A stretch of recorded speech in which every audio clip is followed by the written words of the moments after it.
Hello, everyone! How are you today? How is it going? I hope you are all well. Put the chat up so I can actually see y'all. How's it been going, everybody?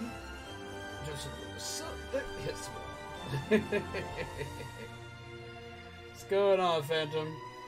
And how's it going, Lewis? What's up, Nightcore? How are y'all doing?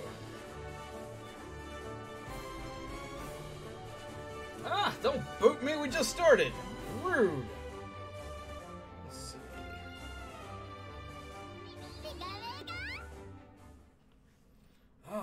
So how is everyone this lovely, what is it, Thursday now? Yeah, it's Thursday night. Back. There you go. Welcome back. I have my coffee. I'm ready to sit. Do not steal my candy! What is wrong with you?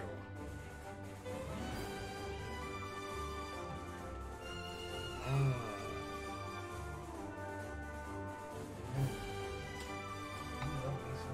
got my Ultra Ball mode for it too.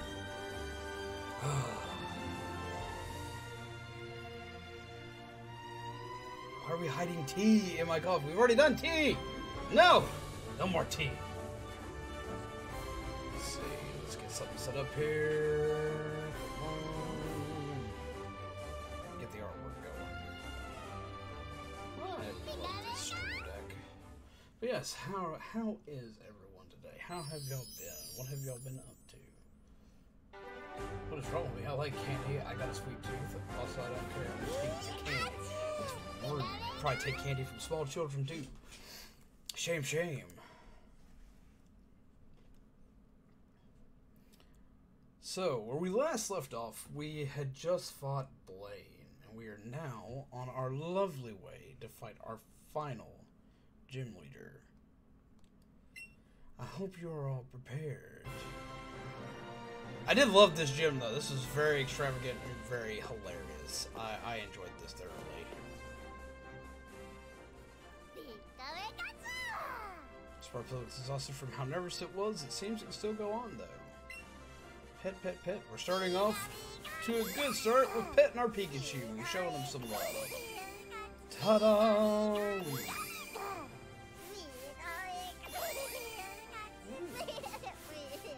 Ah, no, don't run away from me, Andy.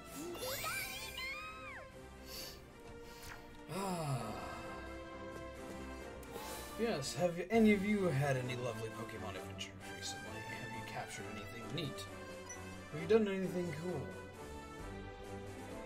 Or do you just want to keep stealing candy? I mean, I don't see why you're stealing candy, Lewis. He already stole it. It's already gone. Yeah, I'm doing decent. I made friends with a YouTuber with 50k, so I can't complain. Also figured out my Pokken team. Hell yes, Don! Hello! How are you, my friend? It's been a while.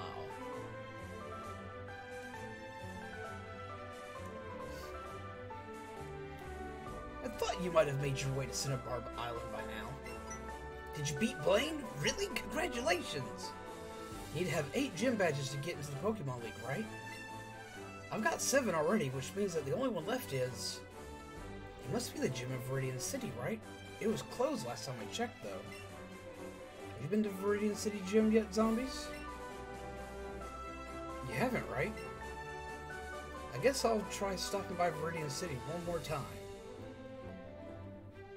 Yes, how have you been, Dawn? How's it going?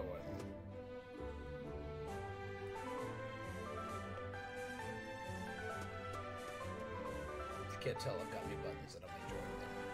I should go heal. You were saying something before Dawn popped up, zombies. You said... Well, well, yeah. Let's see, what was I saying?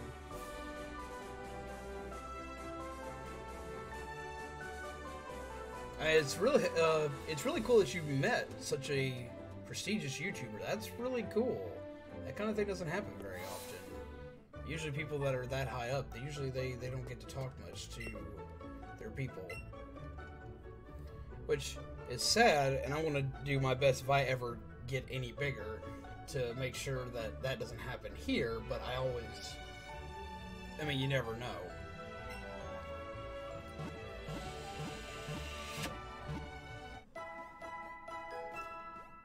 And who's your Pokken team, by the way? Well, should be all better now. I'm the channel's resident coffee dog. Indeed you are. May you have many good cups of coffee. I do so enjoy my coffee. And my coffee cup has an awesome thing. It has a lid. I don't know why it needs a lid, but I enjoy the fact that it has one. Actually, I have a complete set with a Pokeball, an Ultra Ball, and a Great Ball. If they'd make a Master Ball one, I'd buy that one too. Let's see. I should probably buy some stuff. I'm here to buy. Oh, I can buy max potions now. Max potions are great. We'll stack in 10 of those. Those sell sips coffee and watching the stream. It's a pleasure to have you by. I think I saw, yeah, I saw over 40 of those. Let's get some revives. Because you always need more of those.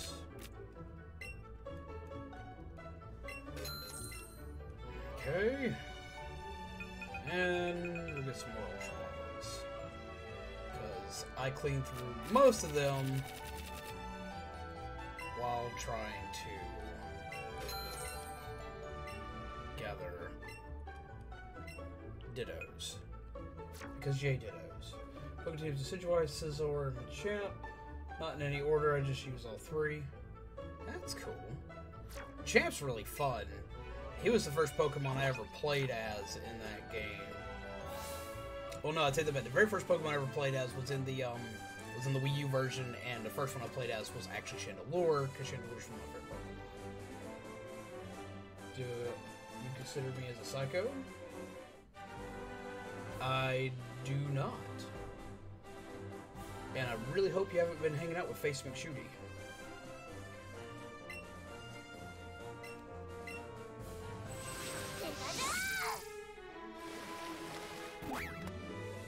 Oh.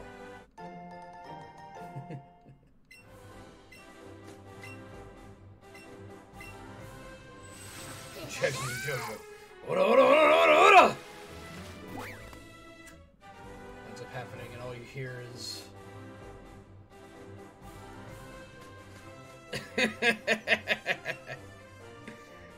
Didn't think I'd get as many chances to use the new buttons I added. Like, I literally added a lot of new buttons, like, about 30 minutes ago. Ah, cool, started me.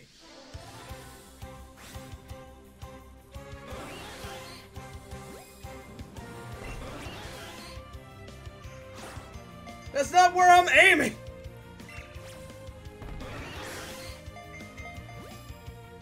I love the Pokeball, it works great, but at times it's infuriating.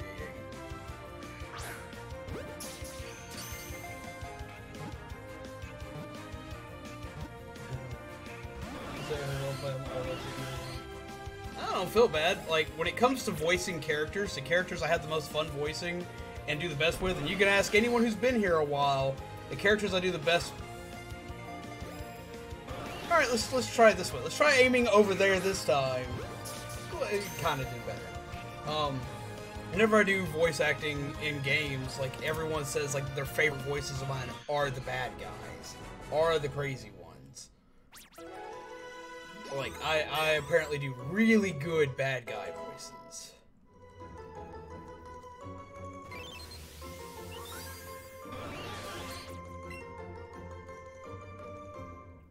They're always the most fun to play. They're always the most fun to imagine.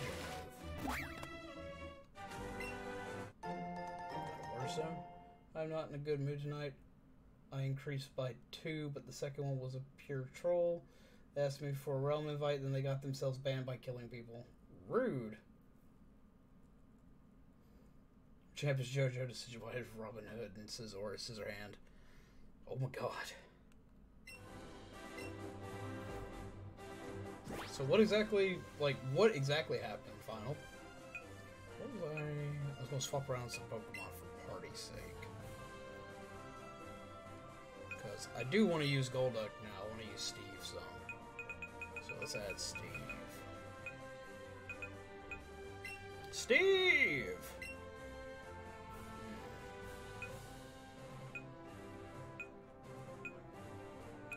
We're going to replace Mew for a bit. I'm going to use Steve. Because I haven't gotten a chance to use Steve. Really. And I want him to level up. Because he was one of the first ones we added to the party. And his name's Steve! Yo, what is up, little Zoo Mama? How are you? Keep me company till I get a hit.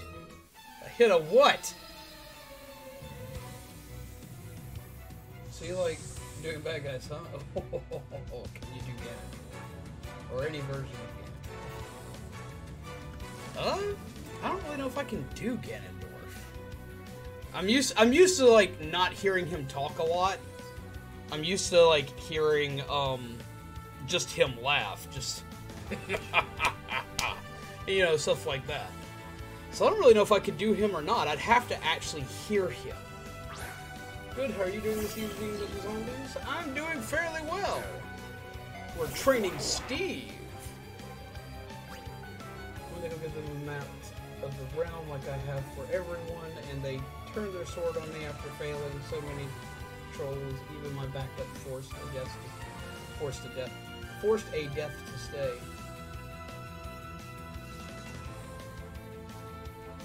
Ganondorf doesn't talk, but I want to hear you make a voice for him. So I didn't think he did, but I was like, well, he may. Like, I may have missed something, because I haven't beaten, like, I haven't beaten Breath of the Wild yet, personally, because my data got deleted before I could beat it, when my Switch had a problem. So, I was like, well, maybe he says stuff I don't know. But of course, you'd have to give him, like, the deeper registry, like you have, like, your normal tone, you have, like, your darker tone, and then you want to actually go with, like, your very deep, very menacing, very gravelly. Well, I don't know if we go for gravelly. Maybe we want to go for just that deep, sultry tone. Doesn't look a man that has much of a gravel to it. I mean, you could add the gravel from him being a man of the sands. But you'd always have to have that air of absolute... Well, you can't really say arrogance. You really want to go with more of a confident kind of tone for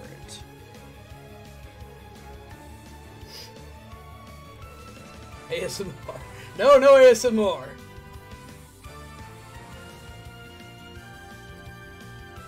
Flowey? Well, it's like Final says, it depends on which Flowey, because I've done, like, when I did my Undertale playthrough, I did like a menagerie of voices for Flowey. Now, I know, like, everybody likes to make Flowey very high-pitched, like, wow! But there's so many high-pitched characters that have that very kid-like voice to them that I didn't like it for Flowey. So instead I went with almost like almost like a normal, like almost pre-teenish voice of, "Wait, hello!" You know, to kind of give that misleading air. They're very happy to see you until they decide to rip out your insides with happiness pellets, or is it friendliness pellets? You know, you go for a voice like that, and then as he got darker, you go for the darker tone, and then you go from a darker tone to an absolutely chaotic tone, depending on his mood and how he currently felt about your position in life. So it kind of depends.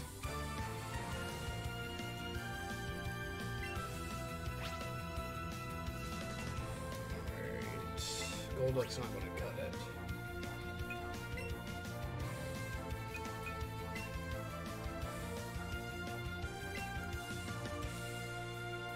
So how's that for you, Lucas?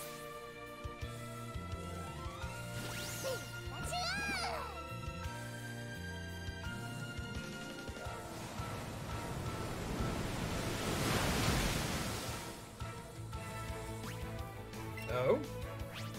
Everyone does him differently, which is something that I've liked, but the most common thing I hear, and the one I just don't like, is like the super childish version. I've never been a fan of it, because the character that becomes, like, spoilers, but the character that becomes Flowey was like 12 when they died. So I like the preteen voice to it, and not the super, like, I'm a 5-year-old voice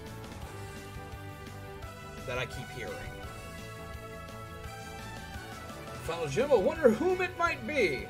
And so I had people yesterday trying to, like, allude to it being, like, either, like, possibly being blue and stuff like that, but I know it's gotta be Giovanni. I know that last gym's gotta be Giovanni. But since we don't know yet, and it's always supposed to be a mystery, I'm gonna go with it, but I think it is.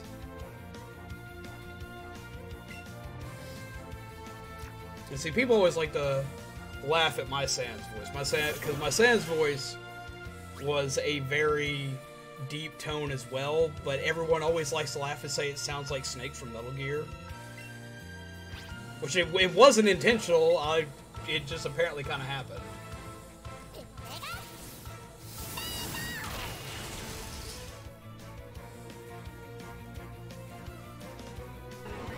For some reason last night I was stuck in Boomstick's voice.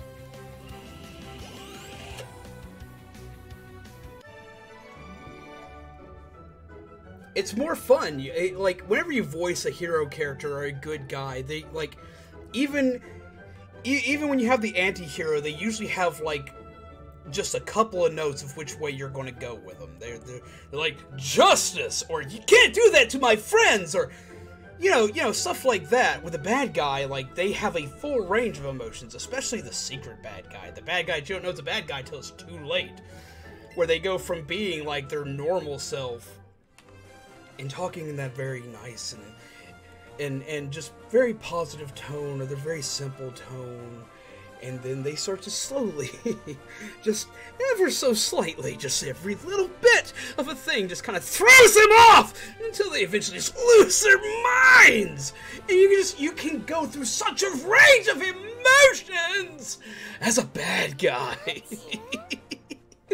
You can do so much with a bad guy. With a good guy, there's only so much you can do. They're going to have their character trait, and you've got to roll with it. And that can be fun. You can have your Captain Hero all day. And that can be a blast. It can be absolutely hilarious to work with. But it's just, there is such a wider range of emotion you can bring out with a bad guy. Sorry, I get really into that kind of thing.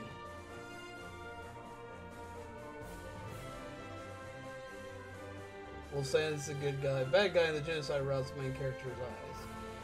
Well, I mean, like, Sans, like, I always use, like, just the same monotone voice. You're gonna have yourself a bad time. Which is why people apparently think my version of him sounds like Snake. I think it's just a lack of imagination when it comes to direction. There's been a wonderful wide variety of heroes in history, but directors try to railroad actors too much. And I would agree with that. Like, a lot of times, like, when you wind up doing these things, when you wind up doing voices for heroes, they all want, like, the same type of thing.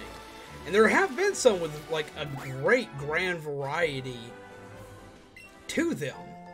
But a lot of times, unless they're comedic, their voices don't change that much. Like, look at the Danganronpa series. Every good guy, they pretty much have, like, the same tone to their voice every time. But the bad guys would change dramatically.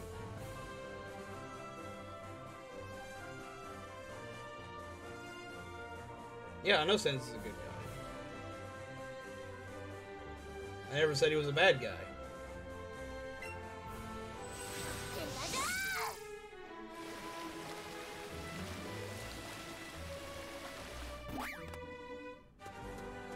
What's this grass patch here? I wonder what all can appear in this grass patch. I know you get bloom, which I'm not that interested in.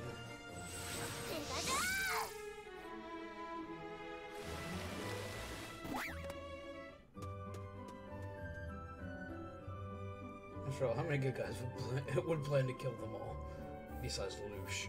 Yeah, Lelouch, man, he had some definite weird idiosyncrasies. Let's go see what happens when we visit our home. Direction is important, but actors deserve more breathing room to be experimental. I would agree with that. Oh, look at you, zombie. Look at you, zombies. I think you need a little rest. I've been gone for months. This is how you greet me.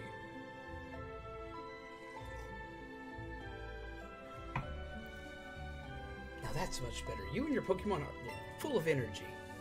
You're just like, yep, take a nap. Okay, you can leave now.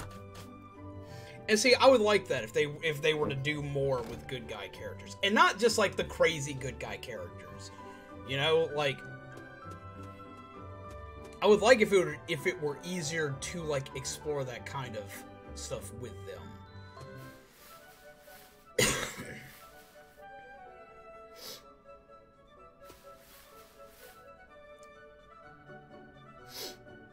Oh, that would just be rude.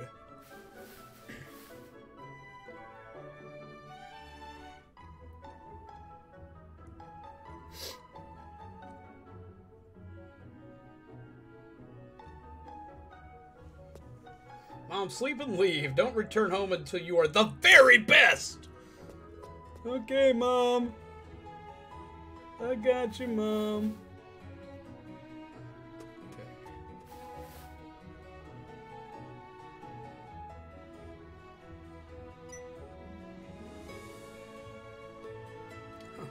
Why is the door locked?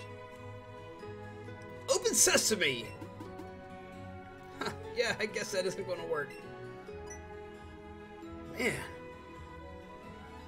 Oh, hey, zombies! Say something if you're standing there. I'm going to put a bell on you. Watching me act all embarrassing like that. Give him a team of 6 Magnemite. That would be awful. If you could die and become a Pokemon, who would you be? If I could die and become a Pokemon, I'd be horrified to be a Pokemon. I'd be somebody's pet. I don't know if I'd be a good pet or be constantly in battle.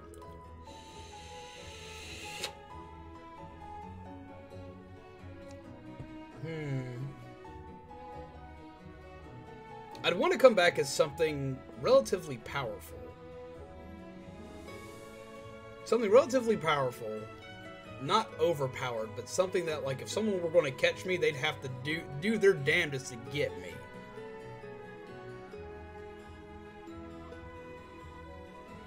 Something that wouldn't be easily abused. 7, it looks like we're even. All that's left now is the Viridian City Gym. Same for you, right? But this place is never open. I guess we gotta tell someone that we haven't been able to get into the gym. But who should we talk to? I guess that old man there. But me, I don't know anything about that. Who would I be?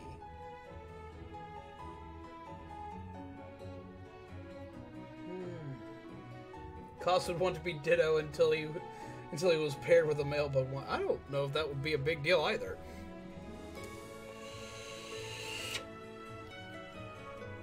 If you're Ditto, you enjoy everybody. But no, who would I want to be?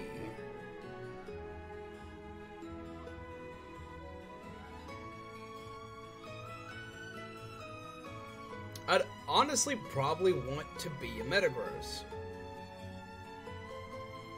You're big, you're heavy, you battle hard. Though be it trainers highly seek after you, you're not easily captured. You can take a lot of pain and abuse if you wind up in battle. And you're incredibly intelligent. You'd be a Maractus. Yeah, I should have guessed. It'd either be a Maractus or it'd be a Cacturn. Of course you wouldn't. Sorry about that. We'll think it over ourselves. I know it's got to be Professor Oak.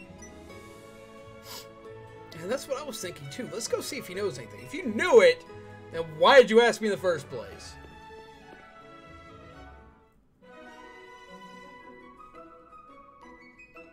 Wait.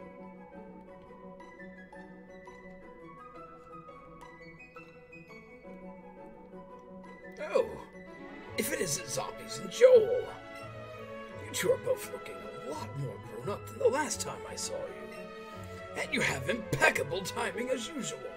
Let me introduce you. This is my grandson.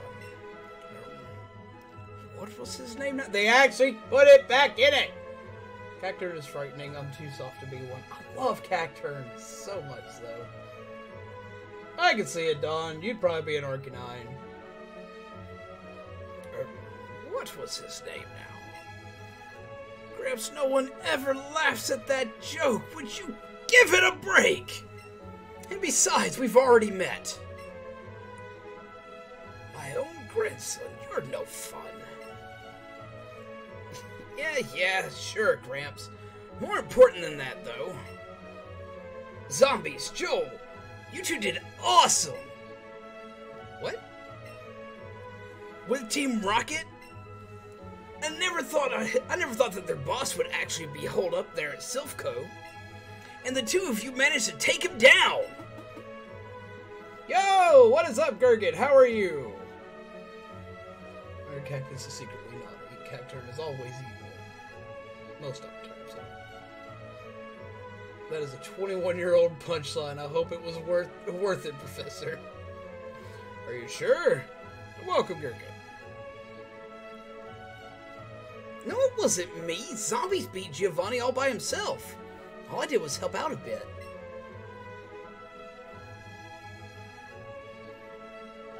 So what? You and your Pokemon did your best too, right, Joel? I've got a little something for you two, as a reward for your hard work. You got a keystone from Blue. Wait a minute. Oh, isn't that a keystone?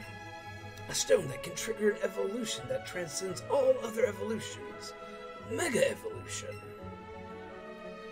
Mega Evolution? What's that? If you have both a keystone and the right Mega Stone, you can make a Pokemon Mega Evolve in battle. Just one time per battle, though. Your Pokemon will get all powered up to battle hard for you. Mega Evolution is proof of the strong bond between a Pokemon and its trainer. Why is there so much tea? Digimon did it first. A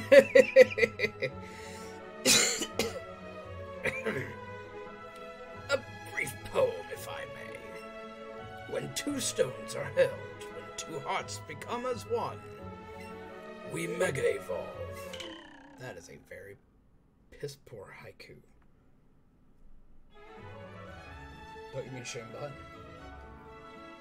Mega Evolution? What's that? Like, every famous trainer uses Mega Evolution. There's no way you can't know what it is. I know, right? Let's see. If you could be any Pokemon, it would be... If I was a Pokemon, it'd be Weavile. Chill, relax, give zero fucks, but is cute, adorable, and everyone loves him no matter how much of an asshole he is. Like me. I'm gonna be Veltal, so I can cause chaos, and when I die, everyone dies. So that's just rude. The two of you should be able to use these as well. These are Mega Stones. Oh, yes! You're going to take on the Pokemon League, aren't you? Give these a try when you do. Oh! I know which one I want to use, but the problem with using it is... Where are they? Do I just give them to them, or what? Battle Pocket. The problem is, though, is he doesn't gain the ability anymore with Charizardite Y in this one. So I'd probably go with X for this. Mega Evolution is employed to make weak Pokemon strong without actually evolving. I don't know one person that actually hates Weavile. I don't either, honestly.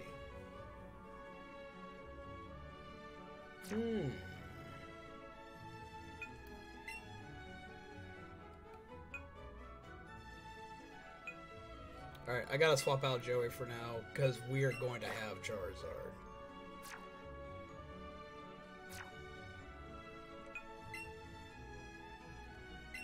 Pokemon Box. Because I want to Mega Evolve a Charizard. Joey can chillax. Rayquaza laughing in the distance, make weak Pokemon strong. Rayquaza is like the most broken thing I have ever seen. Like, why? Is Joey a Joey anymore? No, he evolved. That's why we're swapping him out. He's not technically a Joey anymore.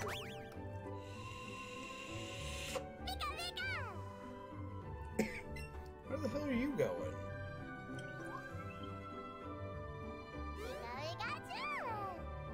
Oh, if it is a Pikachu. You want to know what I'm doing? I'm picking flowers. I'm going to make a bouquet for someone very important. But it's a secret. You won't tell anyone, right, zombies? Oh, that's right. The Viridian City gym leader came back to the gym at last. That's what people are saying. You should head off to Viridian City.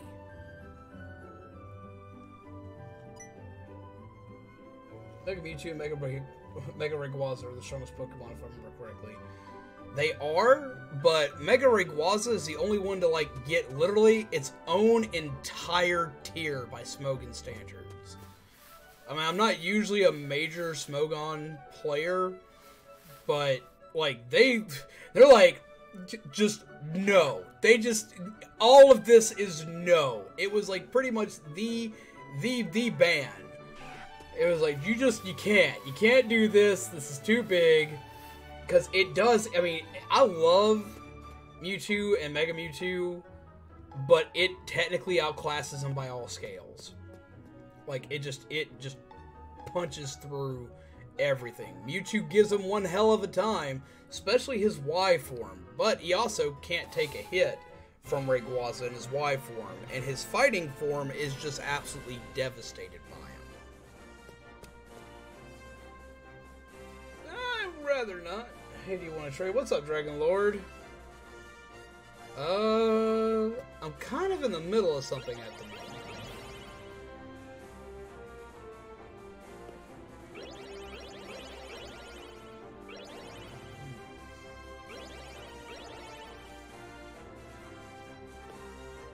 Fight me!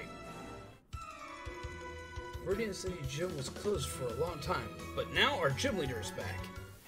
I love the fact that, like, we've been gone for, like, a matter of seconds, and then all of a sudden, poof! Gym leader.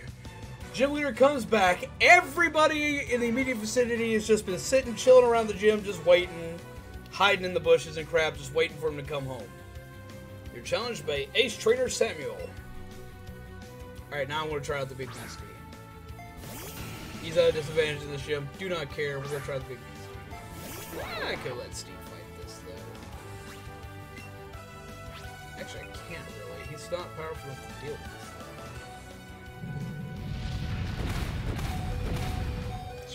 Surprised by that much.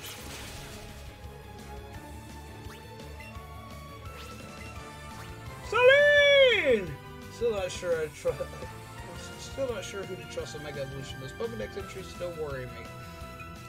Now see, my whole theory, I have a theory on Pokedex entries. Okay, here we go. Theory time with zombies. Okay. For me, and this may be common knowledge, this may be a common thought. Y'all may just kind of just brush me off on this. So, whatever. But I'm going to go ahead and throw it out there, because some people just don't think about it. Okay. The Pokedex and all the entries in there is supposed to be data that Professor Oak collected. But if it's something Professor Oak collected and it just updates whenever you capture a Pokemon, why does he send you out with a Pokedex in the first place to gather info for him? So, my whole theory on the Pokedex and his Pokedex entries is it's a trainer going around, and as he's capturing Pokemon, he's listening to the locals around the areas these Pokemon are caught or found, or listening to people who talk to him about the Pokemon as he carries them around with him, giving him information, legends, lore on these Pokemon. A lot of these things I honestly think are just that. They're just lore. They're just. Did you hear about that Charizard that melted an entire forest? You know, stuff like that. Pokedex entries are all over the place and sometimes conflict with one another, so screw it, believe what you want.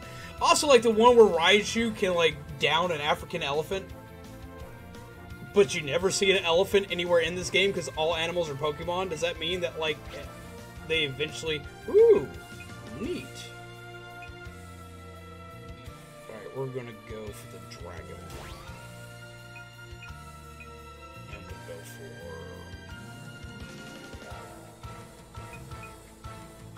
We'll go for wing attack. I need to teach him Flare Blitz. Built an entire forest, like molten wood.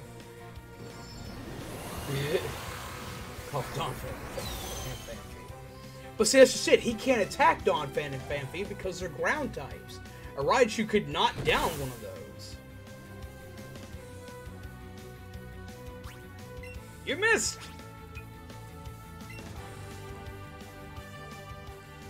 Blah!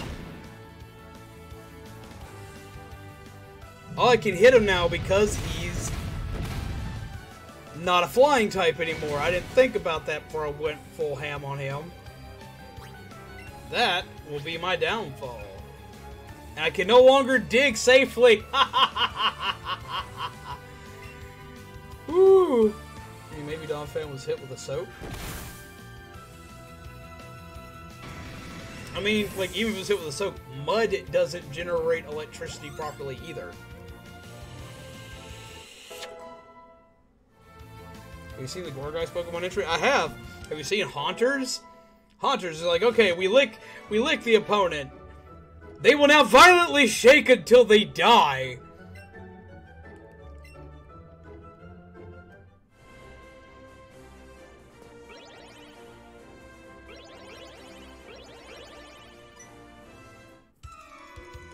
Like, there are so many Pokedex entries that are just, like, so bizarre. Okay, real quick, let's hear. I want to hear, like, everybody's, everybody's, like, weirdest Pokedex entry. There is a Pokedex entry that, to this day, has labeled my least favorite Pokemon. The only Pokemon in the entire Pokedex that legit scares the flying foobar at me, and I won't put on any team. I will usually capture it for my Pokedex and release it. I hate this Pokemon so much, and it's all because of a freaking, it's all because of Pokedex entry. Because I took it far too literally. Yeah, but then Donphan would be pure water type, so Raichu super effective in the Pokedex makes sense again. Now we just have to fix 800 other entries. Mimikyu has the worst Pokedex entry. No, the one that has the worst Pokedex entry to me, because I love Mimikyu's, and Mimikyu's makes me laugh, because one dude apparently died while looking at it. No, the one that scares the hell out of me is Swalot. Swalot's Pokedex entry, one of the Pokedex entries, is a very, very simple one. Actually, if you look into the science of Magcargo is not technically the most destructive Pokemon. A lot of people think it is, but look into it, science. There are a couple people who have done videos on it. I can't remember any of their names. If I did, I would actually post links to them right now. If you look into the dedicated science behind it, it actually isn't as dangerous as it sounds. But no, trust me. But no, the one that gets me is Swalot, because Swalot is a Pokemon that can open its mouth as tall as it is. It can open its mouth as wide as it is tall. Anything that gets into its mouth cannot escape, gets hit with tons of acid, it sweats noxious fumes for anything that it can't just keep in its mouth to make horrible things happen to your immune system, this, that, and the other. Not your immune system, your nervous system, also that kind of crap. You're screwed when this thing decides to eat you. Okay? Okay? Now this thing is as tall as your trainer's sprite. At any point in time that it decides that it doesn't like you, or that it didn't get enough food from you earlier in the day, it can just decide to go, "Wah!" and just eat you. Pokeballs are supposed to tame the Pokemon once they're captured, but they are still beasts. They still can just say, eh, and just say screw it, and do whatever they want. What about Coffagrigus? I love Ghost Pokemon. I love Coffagrigus, but what about Coffagrigus? Yeah, Swalot can just eat you. Yeah, see, I don't like the idea of being eaten. I don't. Now, this is the reason why I am still a carnivore, a omnivore. I still eat meat. I'm not a vegetarian. Is because, like, I do grant to everyone's like, oh, well, would you want to be? How would you feel if you could get eaten? I tell everybody the same thing. If a creature manages to eat me, it'll be the most terrifying experience of my entire life. If a creature manages to eat me, it wins. It won the battle that day. But it still does not mean I want to be eaten. So no, you have that one. You have freaking Coffagrigus, of which literally just like, guess what? He mummifies you. He takes you, he wraps you in bandages, puts you in his body, and he mummifies you. Holy Christ! You know what mummification entails? You, sir, are screwed. You are a dead duck. Low and Muck's level of toxins is incredibly concerning. Plus, those poison crystal claws and teeth sound extra dangerous. I know, right? You know what? Screw it. Yveltal is messed up. Yveltal is messed up. Just if it dies, everybody dies. Your mask is very sad. Gorbis seems legit. It inserts itself into the mouth of its prey and drains its bodily fluids. Gnarly. That's one I didn't remember. Holy Christ. Frostlass freezes people in Pokemon they like to keep as trophies. That's what, yeah. I remember actually doing a complete panel on screwed up Pokedex entries for Ghost Pokemon on Halloween. And that was, Frostlass was one of my favorite ones because we had a girl in the audience cosplayed as Frostlass. She came up to the front of the stage and we went through her entire Pokedex setup. It was actually quite humorous because she scared people for the rest of the night. I think the most intimidating one to me is Beware. He can break you with a simple hug. That, yeah, very true. There's no escaping a hug from a Beware. How about freaking, like, Aggron? Like, aggro literally being in its name. They comment on the fact that anything that walks into its territory is essentially screwed. It claims entire mountaintops as its territory. What's it ghost type Pokemon? One of my favorite ghost type Pokemon. Look at Chandelure. They even put this in Pokken Tournament. Anything that happens to screw up and walk through it, or if it decides it's going to walk through you, it takes your soul as it does, leaving a husk behind. Okay, now really, really think about this. Really think about this. Okay, this sucker, as you're walking by, it's walking behind you, it's your own Pokemon, it sees something that it wants that's straight in front of you. It gets impatient. It doesn't want to walk around you, or it can't walk around you. So it decides, ha! Guess what? Whoosh! Goes right through you. Guess who died? It's you, buddy! And you don't just die. It takes your soul and incinerates it. You're just gone. You don't go heaven, hell, nothing. Just bye. Bye-bye.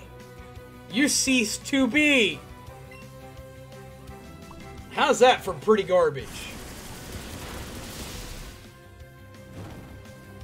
Whirler's density should be lighter than air, which is extra funny since it's shaped like a blimp. Just get carried away. Please, you don't need to worry about Chandelure. Remember, we are redheads. You see, I'll be fine. Boy, it's gonna him. Nope. Yo, JP! Coming in with some coffee and candy for me! Thank you!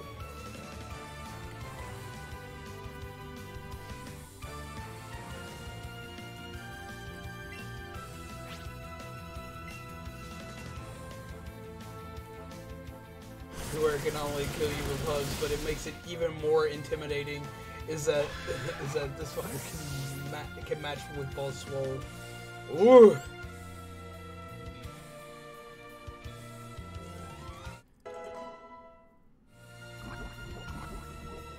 Wait. Oh god. Yeah, there are so many Pokemon that have like really messed up Pokedex entries. Like, just think about getting a T-Tar, getting a Tyranitar. They're very aggro and mean and horrible Pokemon. You get this Pokemon and you just let it loose in a city.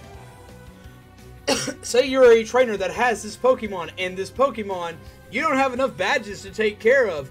Decides it doesn't like you and just decides to just say F you and just runs off. What do? You're now liable for destroying an entire town because T-Tar just decided it was going to eat everything. Lord help you if you're in a little mountain town. Things that Guzzlord eats cease to exist, which is doubly worrying since Nanu and Looker lost an agent while trying to contain Guzzlord. Oh, that's horrifying. What about having Arceus? Arceus, the god of all Pokemon! Like, it ceases to be.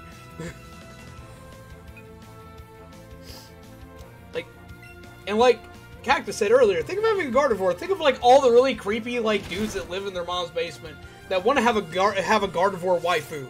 Everyone needs their Gardevoir waifu. Oh my god! What does it do? Creates black holes. Better hope it likes their creepy, their creepy basement dweller, because otherwise creepy basement dweller is going away. Better hope it doesn't like him too much, because anyone who makes fun of creepy basement dweller is going to wind up in a dark hole. Oops! Bye-bye!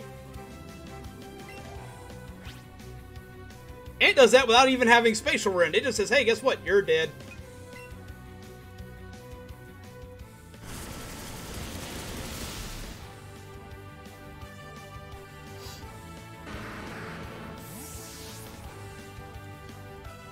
Black holes suck up everything, right? Yeah, they do. Like, it's just gone. It's like, oh, well, everyone's screwed.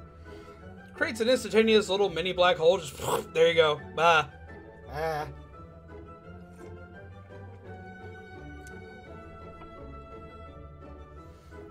I mean, what about having Arceus? You're dead if it hates you. No, you're dead if, like, 99% of Pokemon hate you. You're dead. A Magikarp can super bounce on your head. Guess what? Your head is gone. It's like, boing! Nothing! Because that sucker can jump into the stratosphere, and at terminal velocity of coming back down, you're gone. You are toast. You cease to be. Everything else has stupid superpowers. I mean, don't even imagine having a bad Pokemon. Like, okay.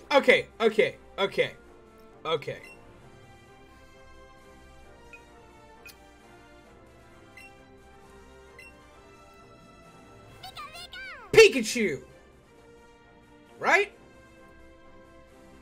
He's a foot tall, weighs 11 pounds. Okay. Wait for it. Now, it's probably going to give it some cutesy thing in this one. I don't remember what the Pokedex entry was in here for it. Check data.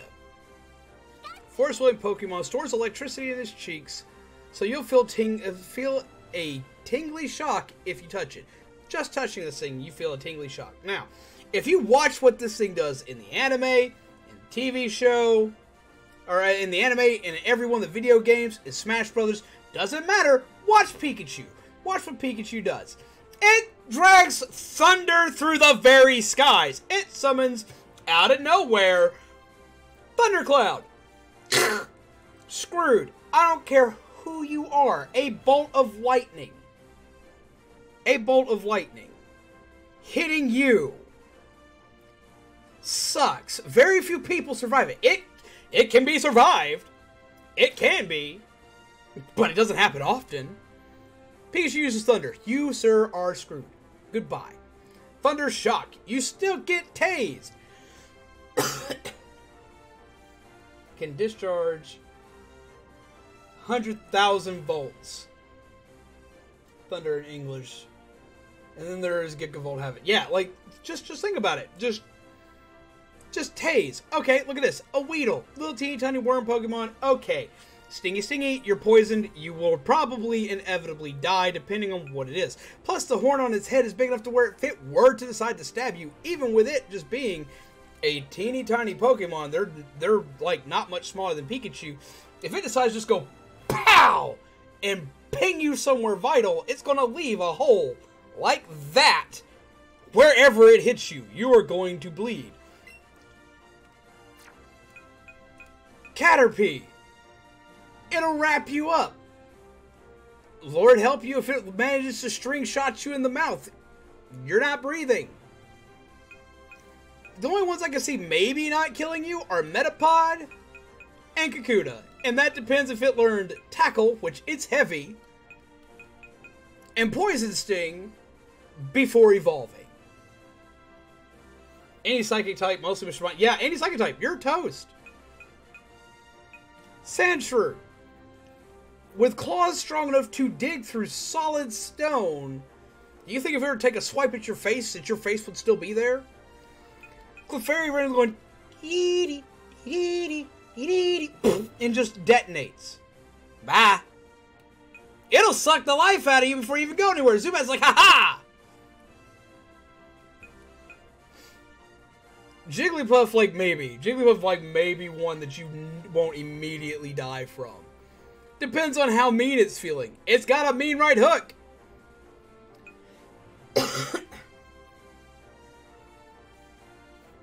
Kakuna has a stinger. Yeah, Kakuna does have a stinger. So it depends if it learned Poison Sting or not. It would still I mean, if it fell from you from a decent enough height, you're still screwed.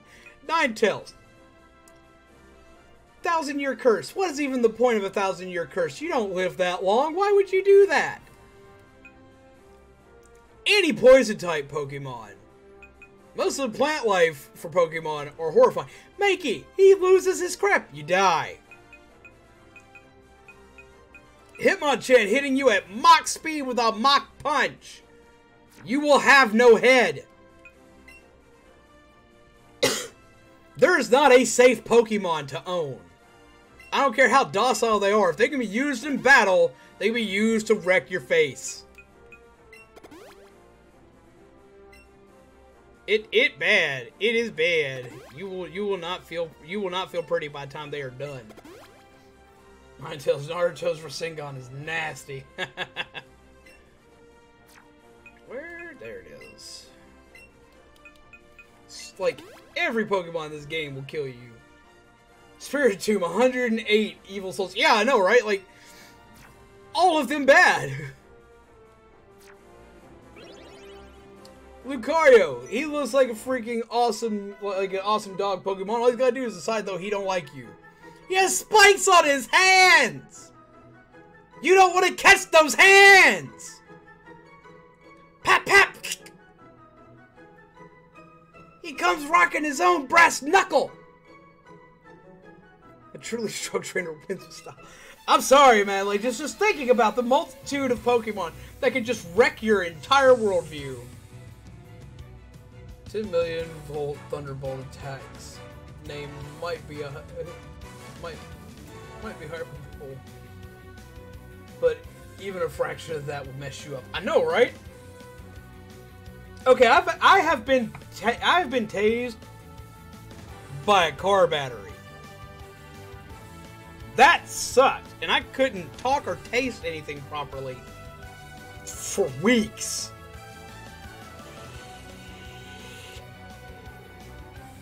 I can just imagine rubbing Pikachu's fur the wrong way. If it's even like, and it's that my electrocution pales in comparison to Pikachu. Steve! You must fight onward! You're gonna get hurt, but we're gonna do the thing. Wild Hunter appears, Ghostbusters thing. Owies!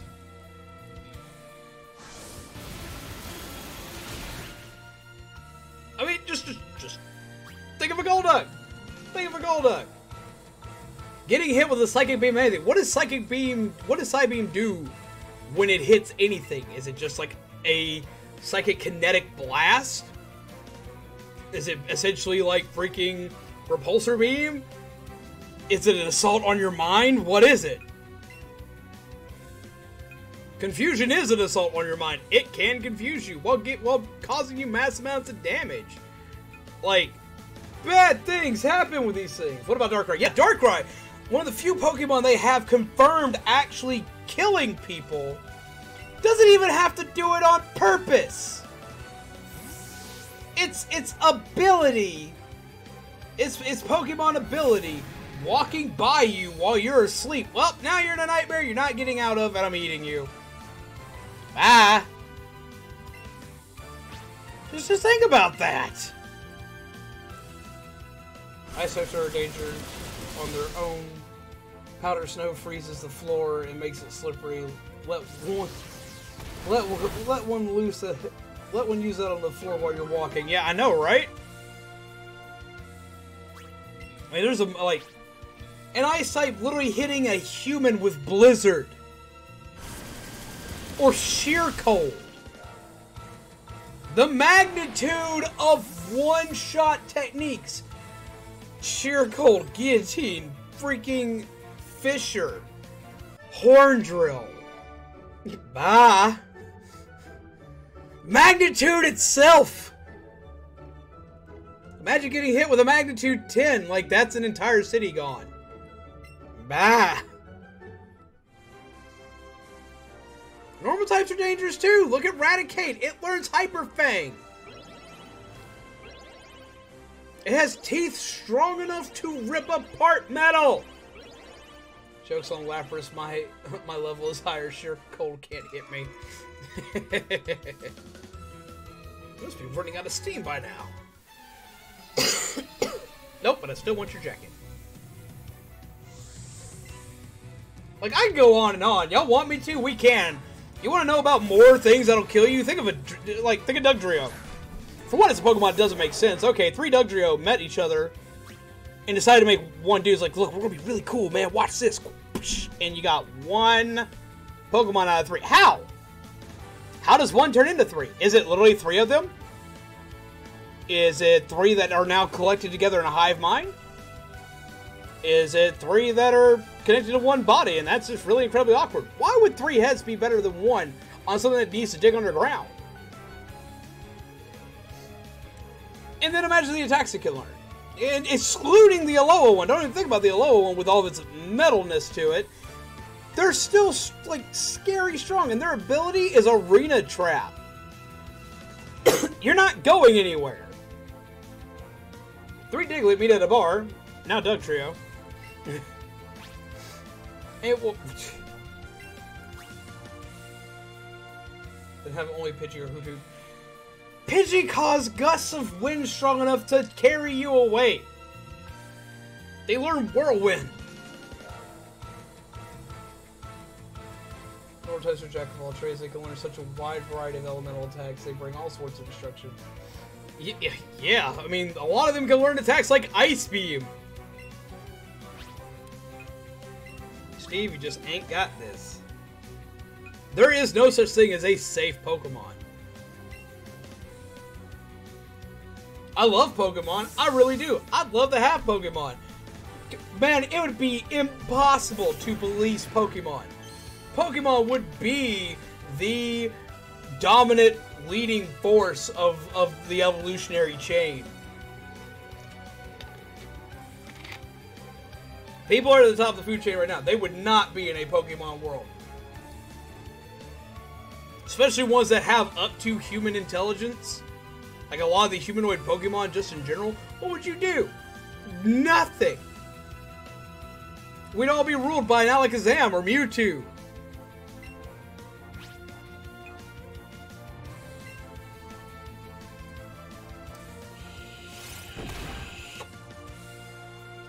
You ain't got no hands! How did you sucker punch me?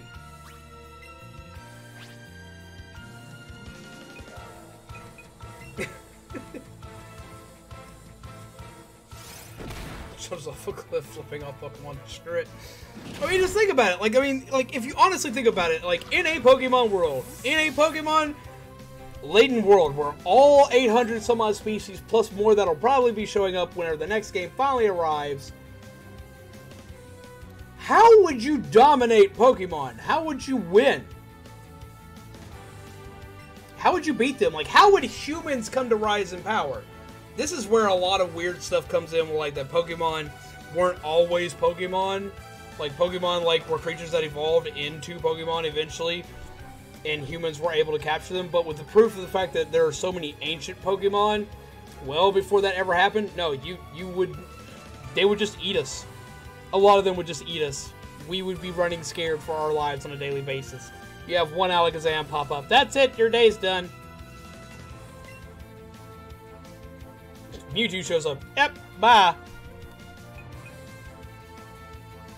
They have, like, literally no reason to be subservient to trainers. I'm happy that they are. Yo, what's up, Shaman? Still don't care if they're dangerous. Give me a Salamence and a Shaman.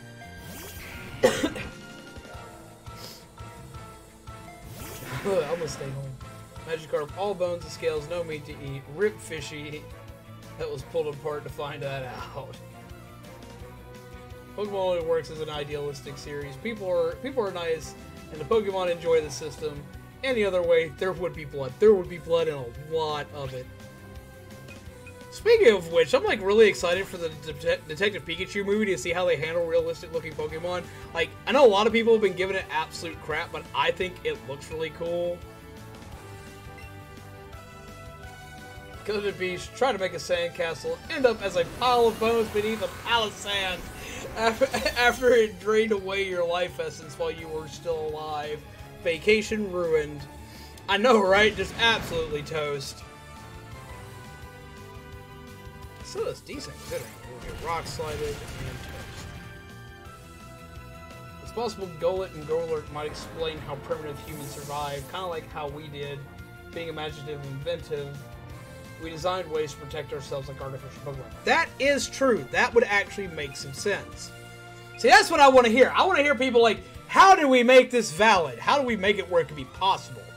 Because Pokemon like Golurk are devastating. I love Golurk. One of my favorite Pokemon. I've even done a cosplay of him once. Love that Pokemon so much. And he would make a lot of sense. Pokemon like him would make sense.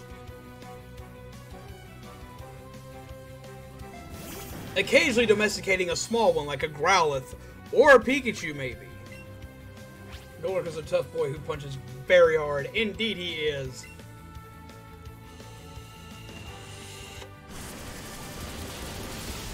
Him a buff boy.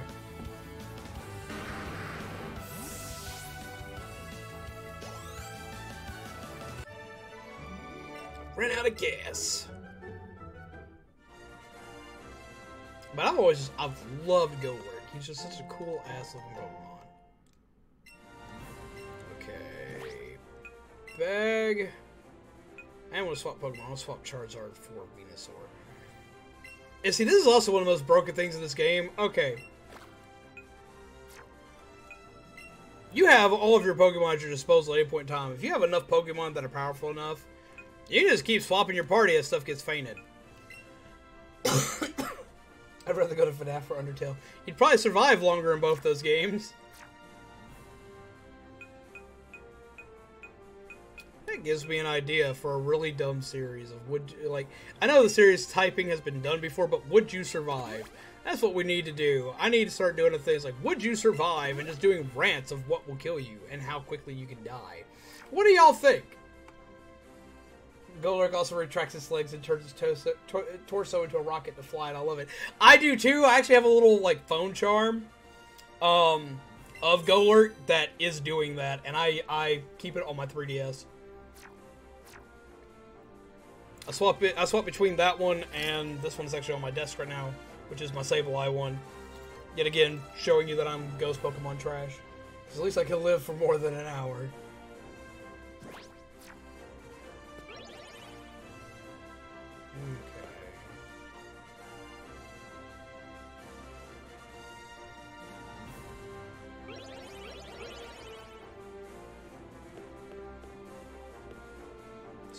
Blue ones.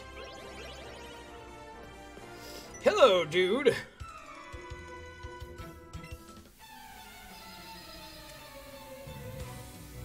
But yeah, we like seriously, we may do that. We may do like a little series of just like, how would you survive in this world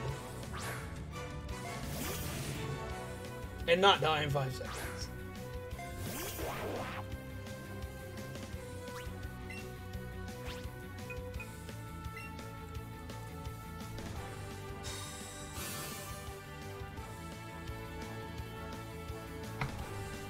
It's been quite the interesting conversation of the day. It's like, what do we got here?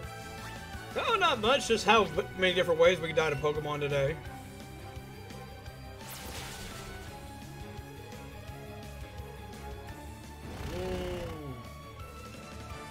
Wait, that guy had a whip. Oh no, boy, it was. See, this Pokemon trainer, like this type of trainer, still to this day, just bugs the mess out of me. All right, let's make it plenty.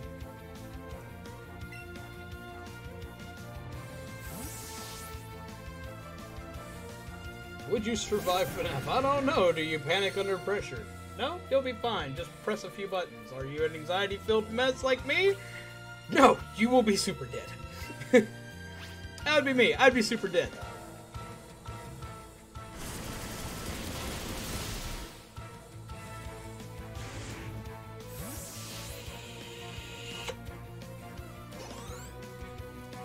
Dead Space, would you survive? No. Just no. All no. But do a survive and what you would need to survive. How do people in this world survive? How do they get this far?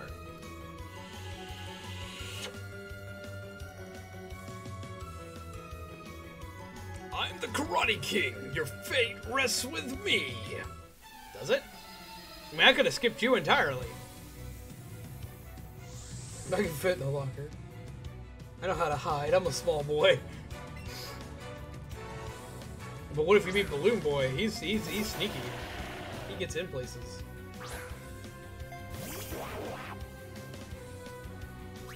Okay. Blah. Wow! That worked out exceedingly well. I panic when I get handed a test that I actually studied for. I'd be button mashing like an idiot. Ooh. Steve, you wonderful lad, you!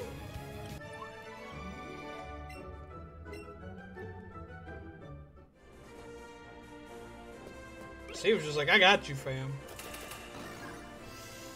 I was right! Let me see you and your big-ass cat! Let's go!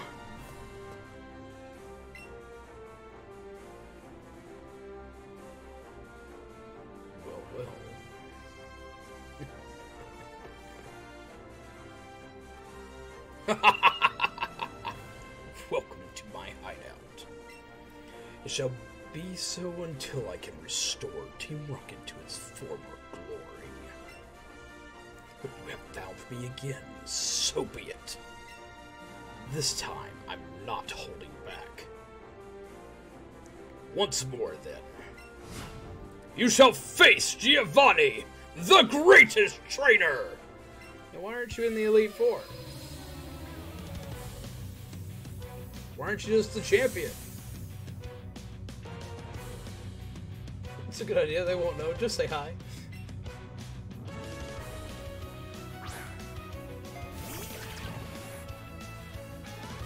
Hello and a laugh. Okay. It's a Doug trio.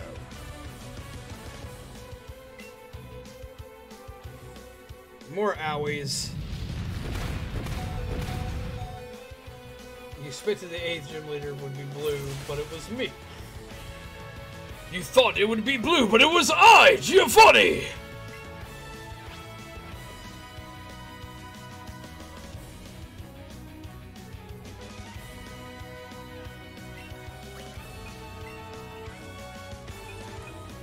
Go forth, Bolby.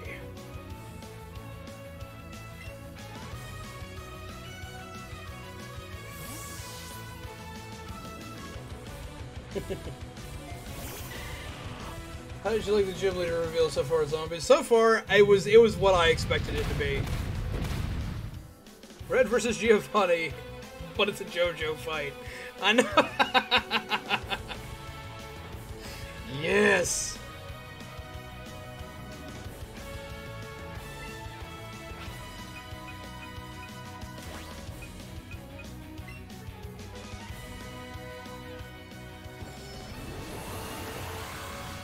See, the thing that made both this one and the Charizard so good was the fact that not only did they get all their stat buffs, but they also got their abilities, which did great for them against stuff that they had trouble with.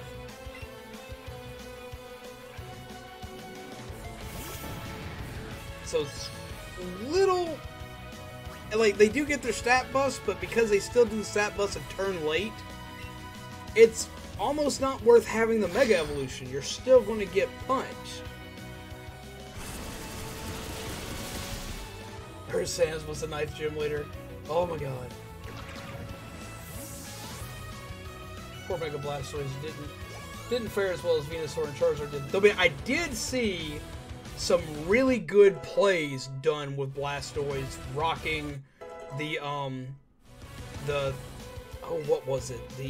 Basically the one that said any sphere type move did really good. Yo, Guildmom, how are you? Have you heard of Buried Alive? Yes, I have heard of Buried Alive, and I made a long rant about it during a convention panel a long time ago.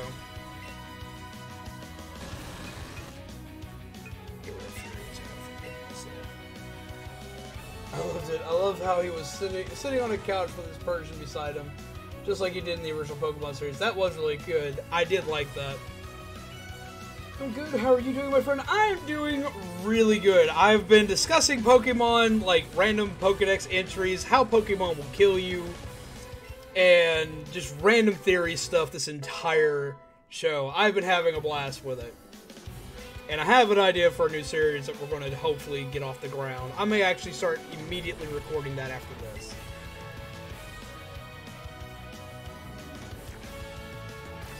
Like, it is so silly that maybe it'll do something.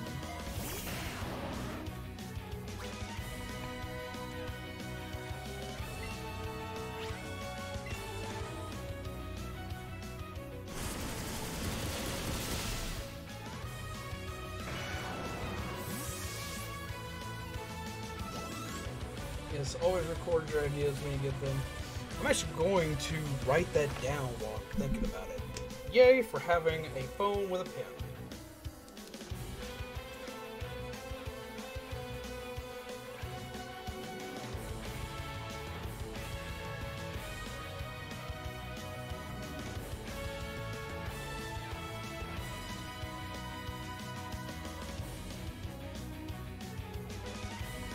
There we go. Just so I have that for later. Like episode 1 is Pokemon Next FNAF, Undertale, and more.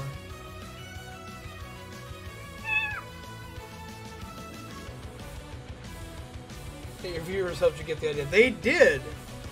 There will be a shout out saying thank you for this wonderful and horrifying idea. There's a fan ROM for Buried Alive, right? We should play it as a Poke Horror Night. Yes, we should! I've seen a few ROMs for Buried Alive. Just gonna keep Dragon Ball out here. It will definitely be, like, I may turn this into a series. We'll see where it goes. Get hyped, get excited. It'll depend on how long it'll take me to get it set up. Because I'll have to record gameplay footage for it. I have an idea of something I want to add to it, but I would need help doing so.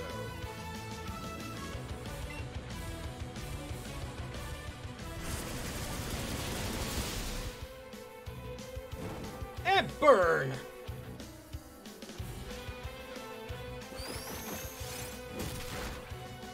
I think I'm going to continue my hunt for Dratini Shiny, although I never got a big enough combo like I did before 22 Dratini. I have no idea what we're talking about, but I'm so hyped up. Let's do it. Okay. What was going on before you and Pegasus both showed up is we were discussing Pokedex entries and, like, weird things about Pokemon. I was talking about the fact that, like, Pokedex entries are usually information that, like, you find about the Pokemon through talking to locals and stuff like that. And a lot of it seems to be stuff that's, like, rumors and, like, mythical style lore of the Pokemon and stuff like that. Stuff that's, like, a little bit far-fetched, you know, tall tales and stuff about certain Pokemon. And then, as we went into that, we started talking about how all the different ways that Pokemon can kill you. How there's technically no safe Pokemon. That any Pokemon has a way, technically, to kill you. And we just started prattling off list upon list of what could kill you, why, and how. And then I went off on a tangent of how if Pokemon were a real thing, that people probably would not actually survive. Like, we would not be the top of the food chain like we are now. Pokemon would be. They literally evolve. They get better. People are still people. They don't evolve.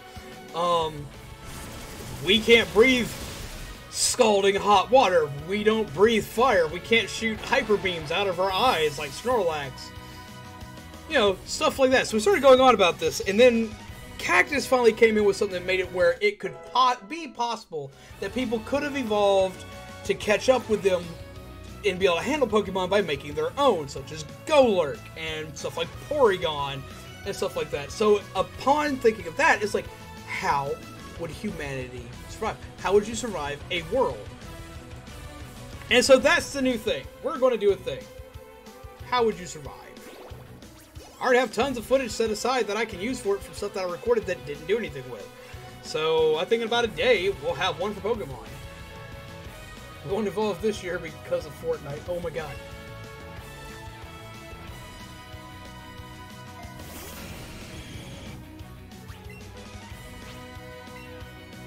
So we'll see how that goes.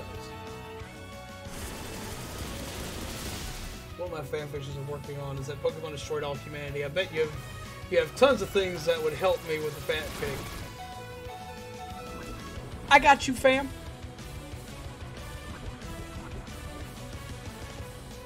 Best defense is being hunted by a pack of wolves. Built a giant. The best defense again. The best defense to being hunted by a pack of wolves will build a gigantic punching robot. Obviously. I mean, it worked for Gigantor.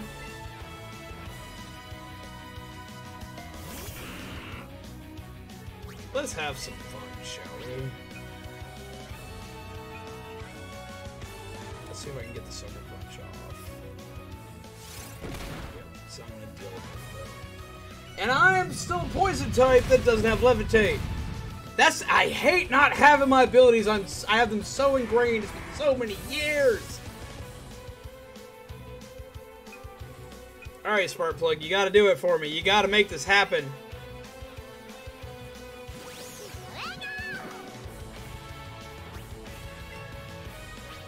You got Splishy Splash. Let's make it happen. Wee! That's physics being. Yep, I already read that one.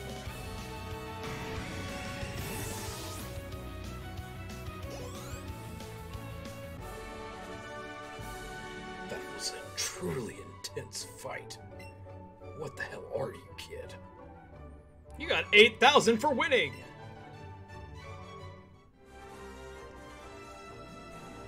Yet again, I am defeated by a mere child.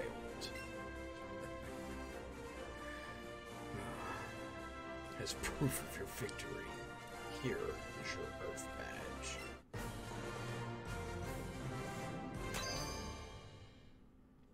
You got an Earth badge from Giovanni. An Earth badge makes all Pokemon obey you, regardless of how high their level is or who originally caught them.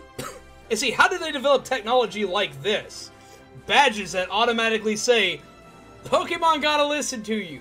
What kind of rays does that crap emit? Where did it come from? What does it do? In a world with Terminator, The Matrix, and The Walking Dead, only one thing has truly threatened mankind's survival. It hides in grass, forests, in your basement. They are Pokemon.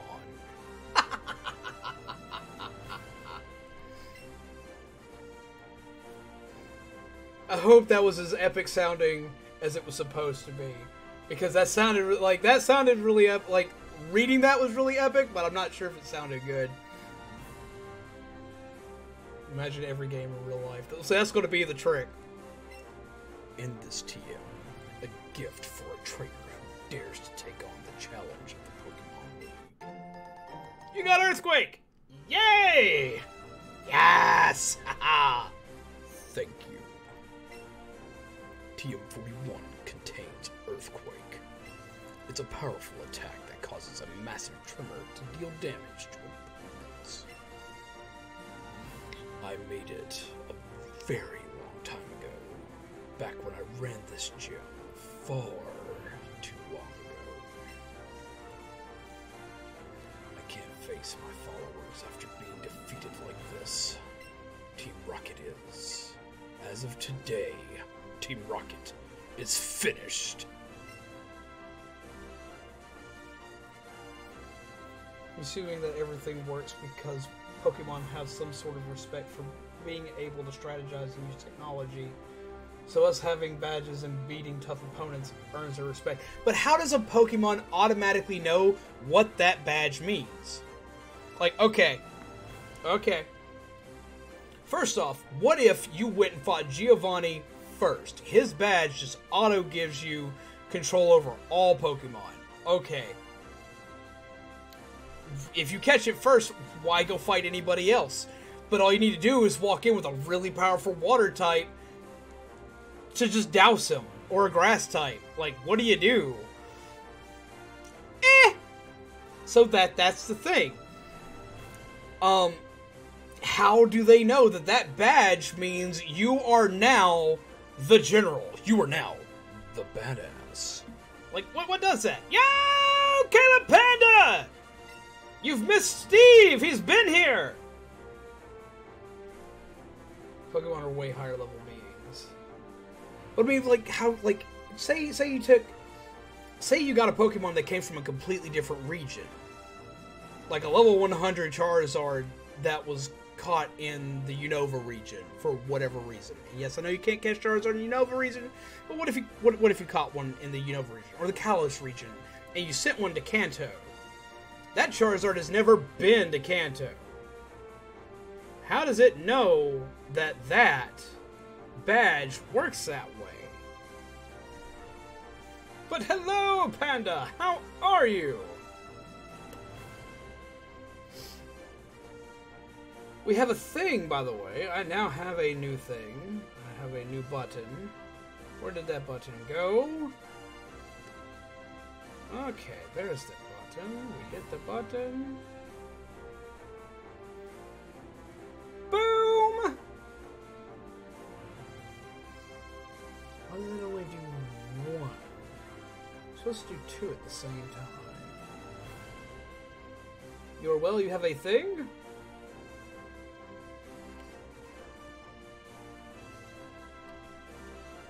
Because we also have one for Pegasus. Yeah, I knew you were playing Spyro. I was watching you play Spyro earlier. Let us meet again someday. Farewell. But yes, these are two of our lovely supporters. These are two lovely supporters of ours some of which actually do have YouTube channels.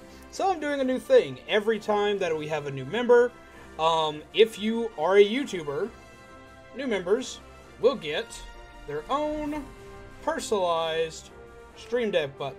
When you pop in, the Stream Deck button will be hit.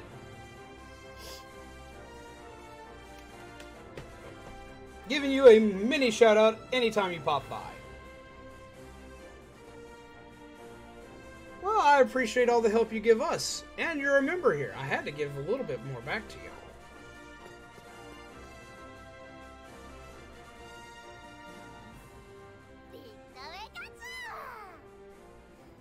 Spark Plug looks exhausted from how nervous it was.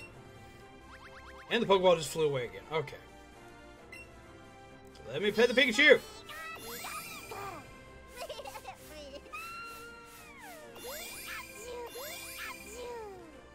So yes, members will now be getting official shoutouts as well as a specialized button on the Stream Deck. I'm going to be adding more to it with specialized sounds for each individual person as well.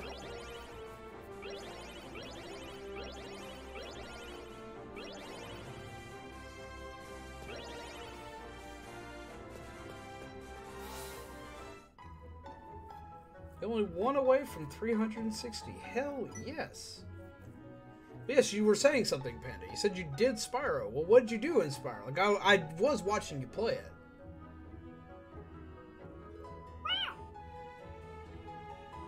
I love when the Pokeball doesn't cooperate, which for me is often.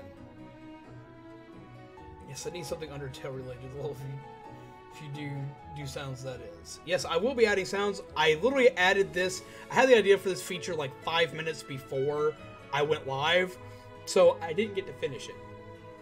I just gotta figure out one to do for pandas, because, like, what the hell sound does a panda make?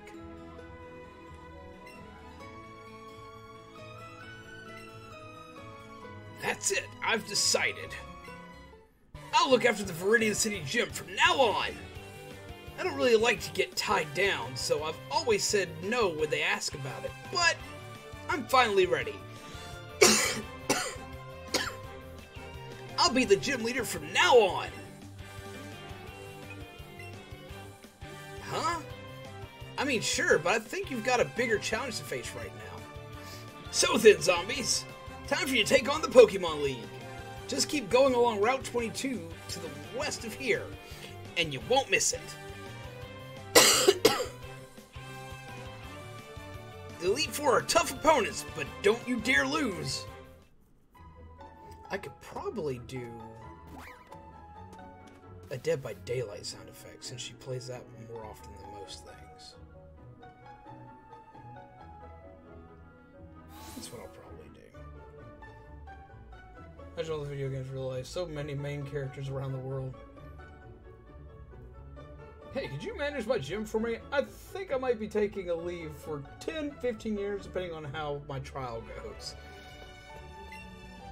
If it only gets 10 to 15 years, I would be shocked. Killing a Pokemon. I just can't think of a panda, like, I can't, like, it's gotta be something that pertains to the person. They don't do Minecraft.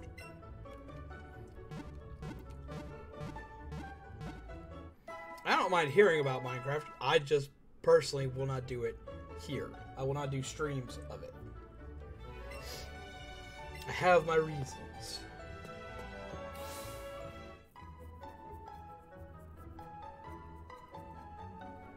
Okay.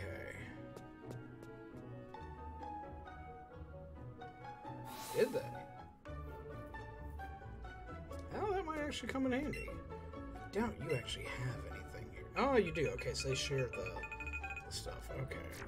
Let's see if I got anything I can sell off. I think some things that come out of Minecraft is neat, so I just don't think the game is for me at all.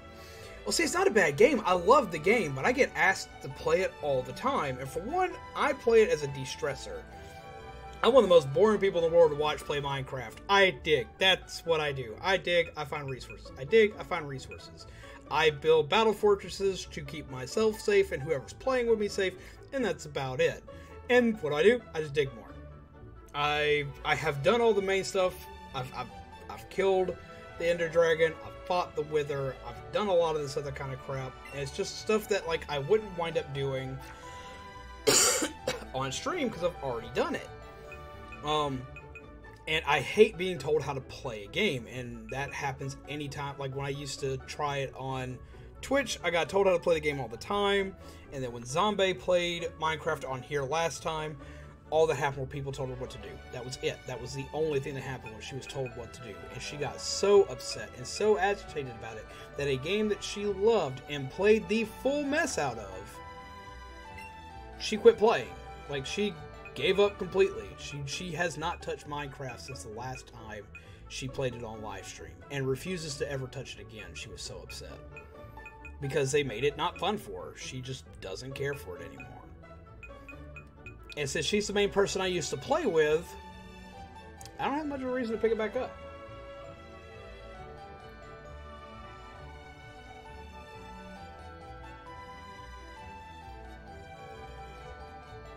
My friends use mod packs and I use them to violate basic human rights. The things we've done to those poor villagers. Oh my god.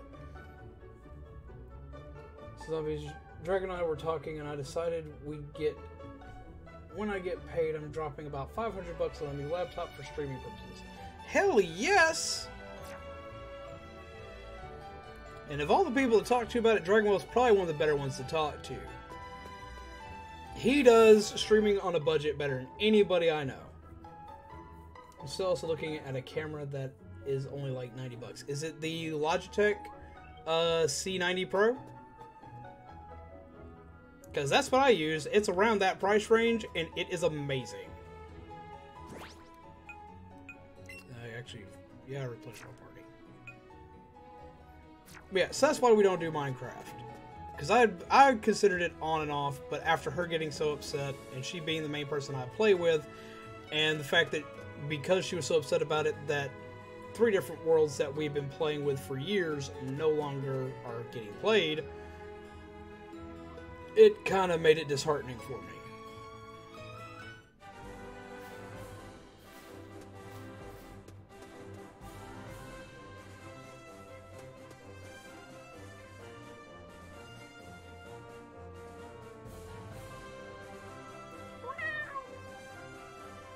What do we get?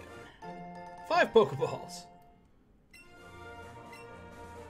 You know, I didn't come up here before everything went down. I wonder if it does like Red and Blue. If you come here at the start of your journey, if you wind up getting into a fight with your rival.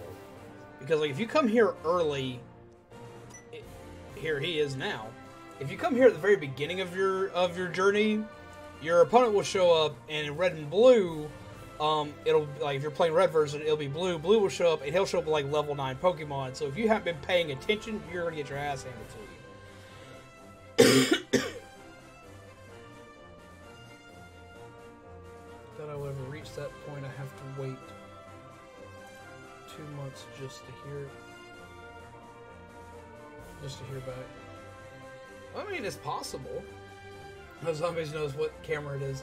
It's a very good camera. It's the same one that Zombie bought for me like 2 Christmases ago, and it's fantastic. It's a great. A lot of people call it a great starter camera, but I've been using it this entire year for streaming purposes. You see the quality I get out of it. It's not bad, not at all. I would like a bigger, swankier camera eventually, but this camera does a damn fine job at what it does. Means we can finally get to the Pokemon League. I heard that the Elite Four are incredibly strong, but there's no turning back now, right? You think you're ready, Zombies? Show me the Pokemon you've raised. I am not ready. You gotta go? Well, have a wonderful night, Lewis Gaming. Take care.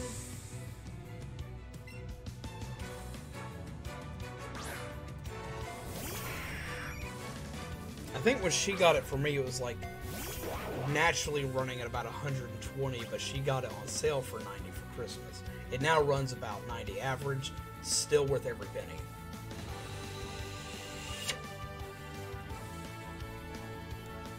He is definitely not ready for you.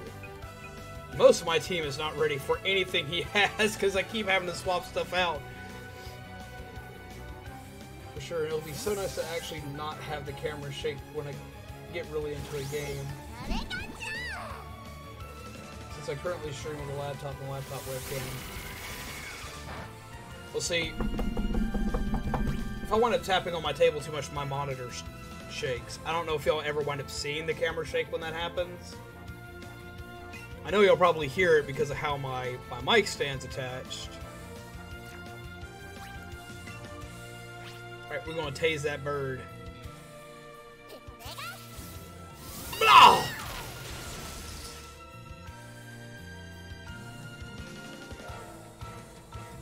To answer your question, yes, at the beginning of your journey, you can fight your rival here.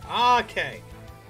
Damn, I wish I'd done that then. I feel kind of bad that I missed that, because that's like usually one of my favorite things, but I didn't think about it.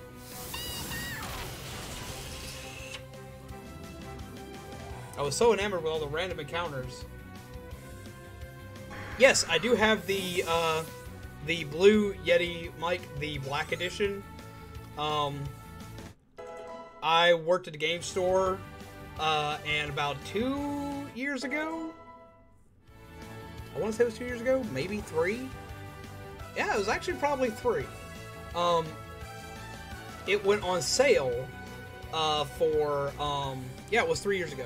It went on sale for like 90 bucks. No, it went on sale for 80 bucks.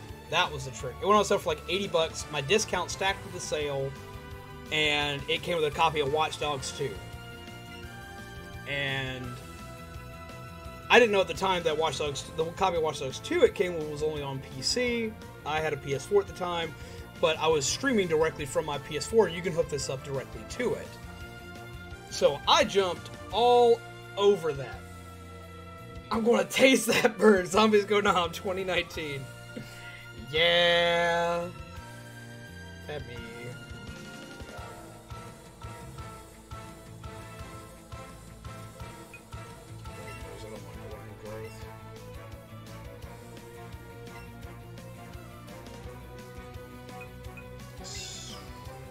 Actually, we'll keep what we got. Yo!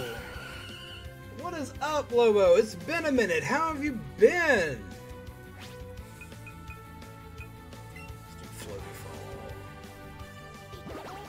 It's good to see you again. Yet again, the microphone's something else I've thought about upgrading. I've looked into other ones that were around its price range. The most ones that are around its price range, you might as well just go with a Yeti. I've looked into way better mics, but they cost so much. So, like, most of my upgrades are things that I'm just going to have to just wait, like, forever on. Because, like, they are just, oh god. They are just ridiculously high priced.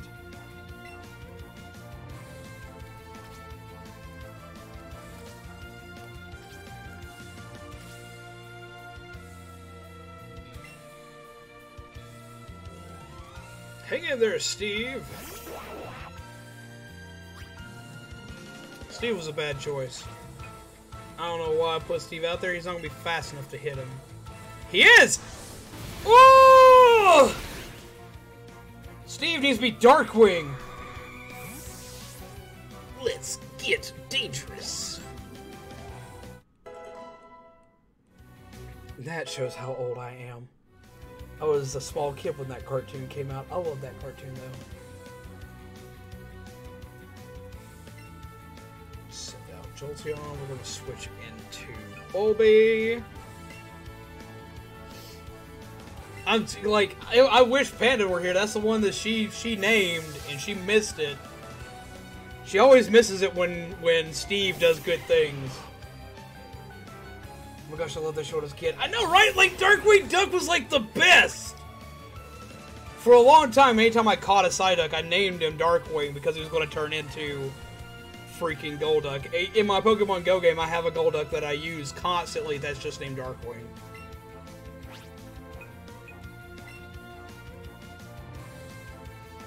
I love that I love that cartoon so much. I love the NES game from way back in the day, too. I named my Hoot Hoot Darkwing on my Heart Gold stream. He tried so hard to be a villain, but he wasn't good at it. Well, I mean, Darkwing didn't try to be a villain. Darkwing was trying to be a hero. He was trying to stop the villains. there was an evil twin version of him called Negaduck, who was the negative version of him, which has the same color scheme as Reverse Flash, ironically enough. And he was a bad guy, and he was a good bad guy.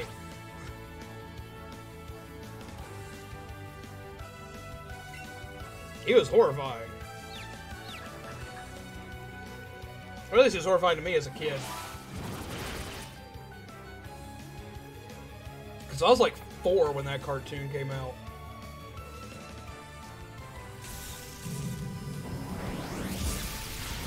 Darkwing was a hero. He was just a bit of an egotist too. Yes, indeed.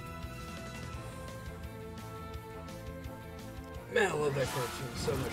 They released a box set of it, and I missed it when it came out. If I could ever find that, I would buy it in a heartbeat. I have a Darkwing Duck pop figure around here somewhere. I can't remember which one of my shelves I put it on, but I'll find him later and I'll show y'all. I was so excited for that. Had him a Launchpad. I missed the Gosling one, though.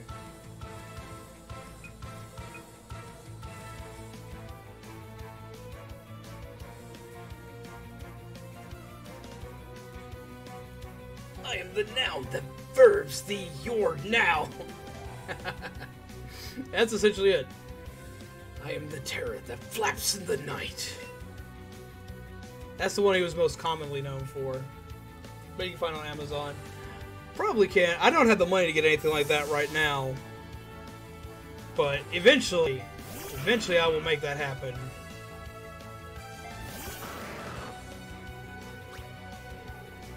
And the voice actor that did Darkwing has been in so many things.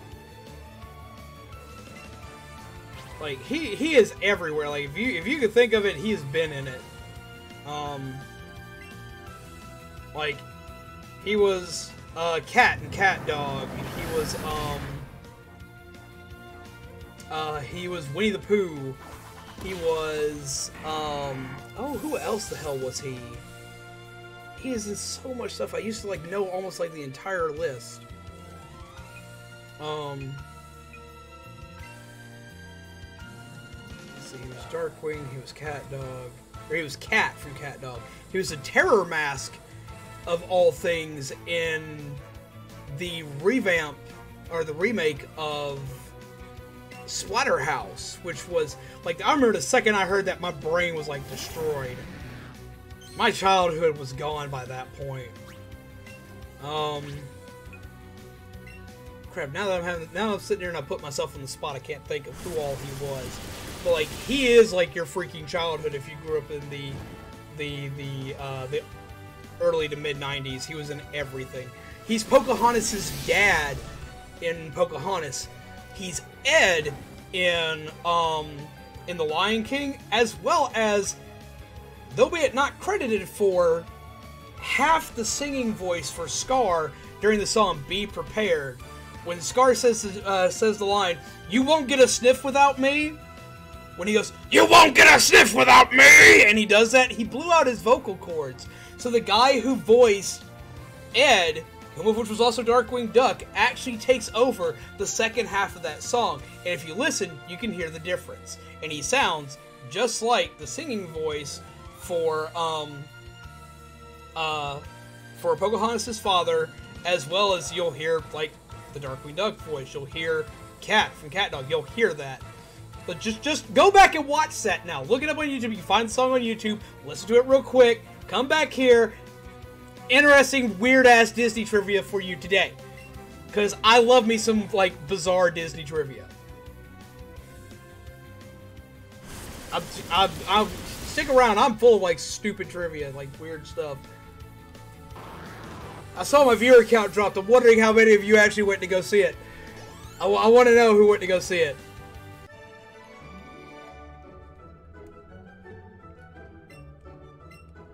Because, like, that's...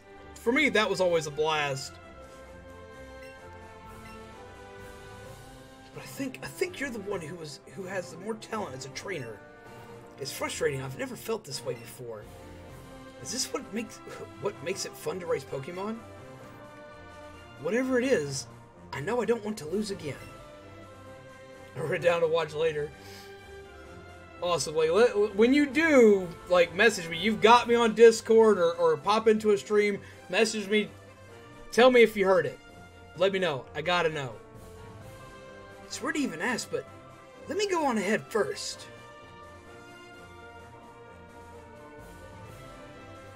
But definitely do. Look it up. It's a kick and a half.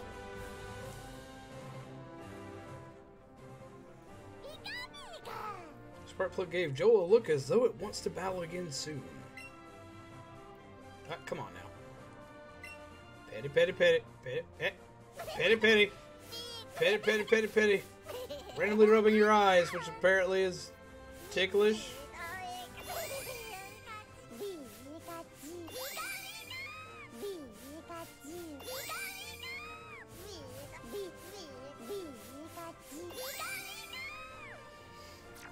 I took it as him getting new determination.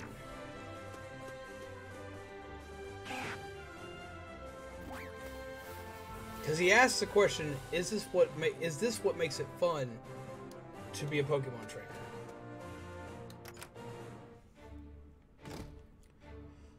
Oh. Hearing that.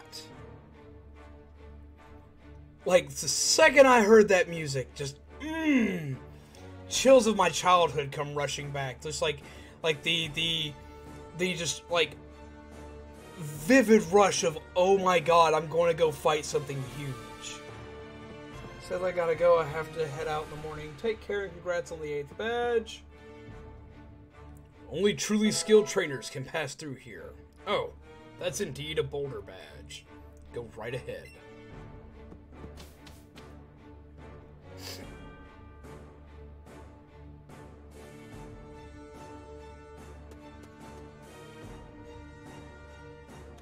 What, 8 Pokemon? You can pass this point only if you have a Cascade badge. Don't know. I'm going to test the theory.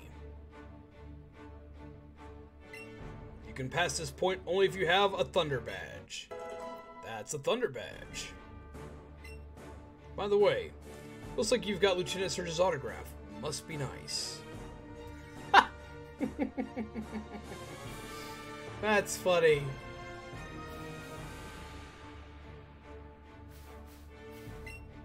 You can pass this point only if you have a rainbow badge. Ah, that is a rainbow badge. Okay then, please, go right ahead. Yep, I am. Because you can, like, this game just became incredibly more broken. You can pass this point only if you have a soul badge. Ah, that's a soul badge. Okay then, please go right ahead. A Pokeball. 5 golden raspberries. I do wonder.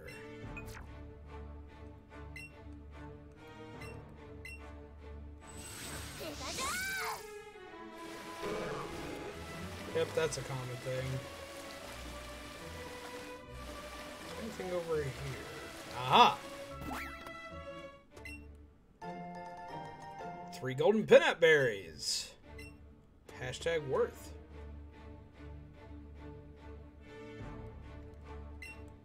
Here's got to be a good place like farm Magikarp.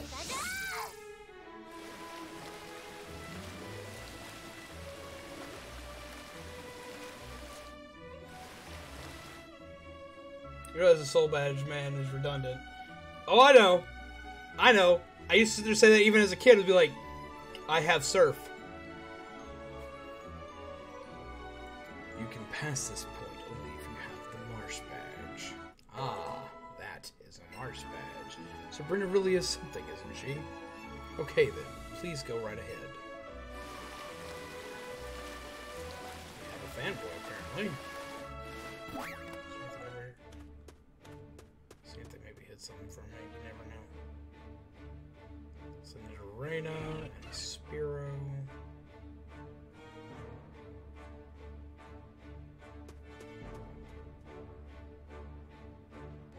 Team replacement theory. In between fights. Literally replacing the Pokemon you have on your team. You can pass this point only if you have a Volcano badge. Ah! Volcano badge. Gotcha. Please go right ahead. Ah, execute.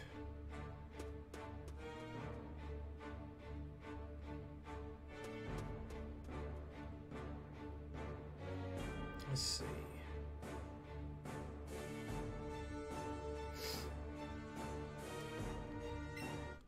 Ah, it's an Earth badge.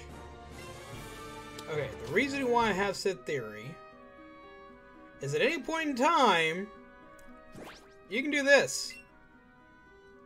I did it during the 8th gym.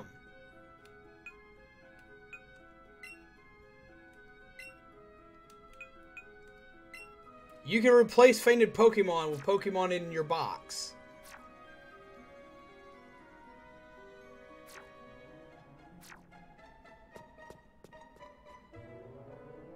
It is ridiculous if you can do it.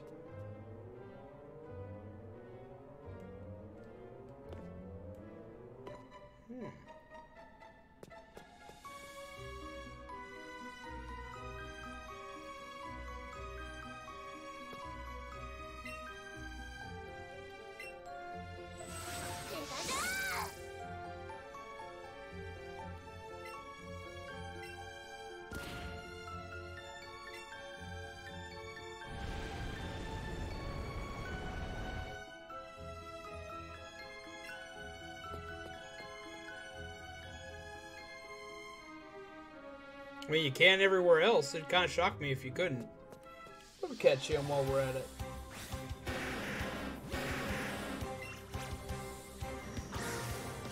There we go. Stay. Ah. Rude.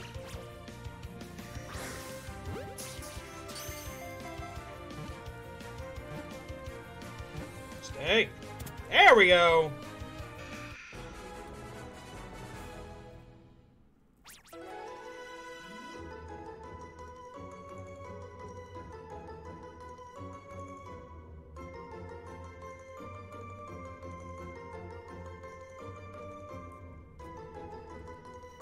It's nice to meet you, Hannah Faith.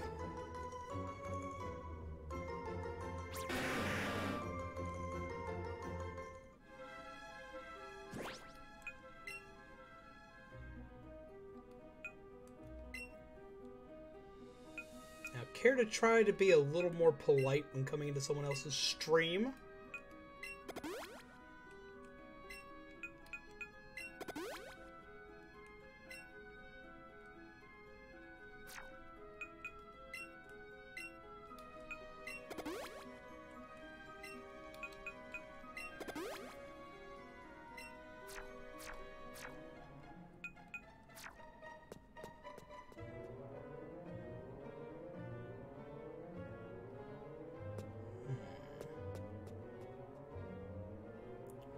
Assume I fall from upstairs to get those two and use that to get out. And replacing them would be more than a little OP. I mean, it's ridiculous. The entire thing of the Elite Four is to go in with a literally team of 6 and just get your ass handed to you. No, not you, Guild Mom. Not you. Not you. You can't see the person who is being rude because my mods took care of them. You were not rude at all.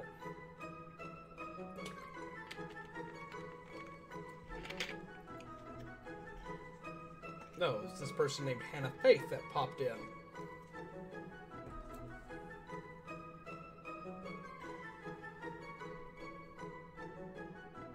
Yeah, was not you at all. No, someone popped in with another subscribe to PewDiePie meme. I'm sorry, everyone who's going to be subscribed to PewDiePie is already subscribed to PewDiePie.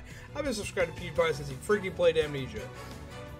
What's the point of going to random streamers? Some of which, like, if you're going to a streamer, most of them have already subscribed to that dude ages ago. If they didn't subscribe during the new, like, Million Man March wave. like, Jesus Christ. Like, people really need to chill. I get it, but don't come into my stream, a small man of like 1,000 people, who currently only has 7 people watching his stream. I guarantee you everyone here, whom of which wants to, is a freaking meme lord in and of themselves, and is already subscribed to him. Why do you need to just shout that out? Like, that's what bothers me about it. I don't mind PewDiePie. I like PewDiePie. I still occasionally watch his content. I don't watch it as much because he doesn't do gaming anymore, and that's what I subscribe to him for, but I don't fault him for changing his stuff. But don't come into my thing telling me to go subscribe to somebody else. That's rude. That pisses me off to no end. It'd be like coming into where I work. Like, say I worked at, like, Walmart, and telling me to go shop at Sears. Yeah, Sears may have a better thingy or whatever, but don't tell me to go shop at Sears. Don't tell my customers to go shop at Sears while they're right in front of me. It's rude. It pisses me off. Especially when that person is already massively bigger than me. Like, trust me, they don't need the help.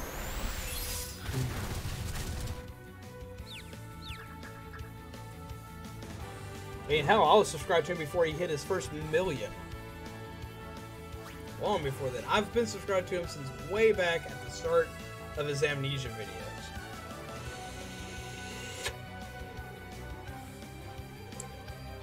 And though I know he'll never see this, Felix, if you're watching, I love your stuff, but, like, please tell your people to chill the fuck out. Get really tired of this. This is at least the 40th time this has happened.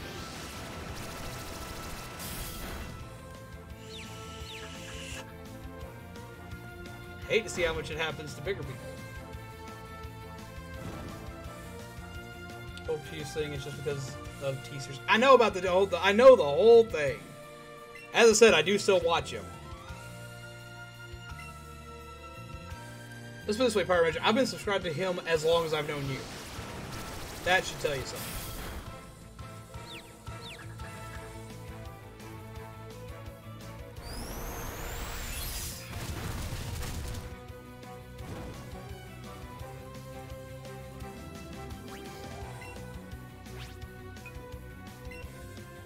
But that's what winds up just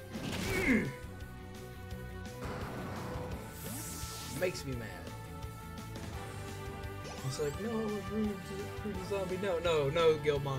You were not at all rude. And I hate to go off on a tangent like that. I really do. I don't mean going off on tangents like that. But it irks me.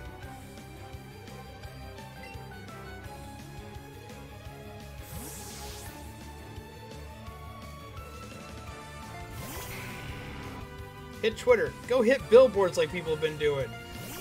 Go hit people's Google Chromes like they've been doing. Like, go do something creative. Don't pop in on somebody's stream.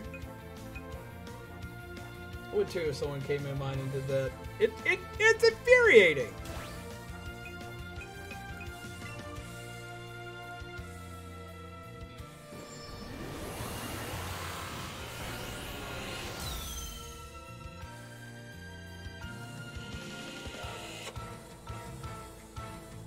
Hell yes, Pegasus, you're on your way! Like the ones where they hack people's printers. I saw that, and that was kind of funny. I mean, it's really bad, but it was kind of funny.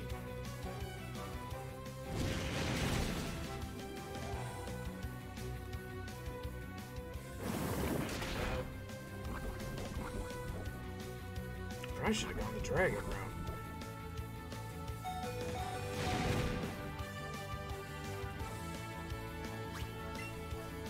Then we got the physical attack boost. We'll go for a wing attack though. Still hung on. Goodbye, Charizard.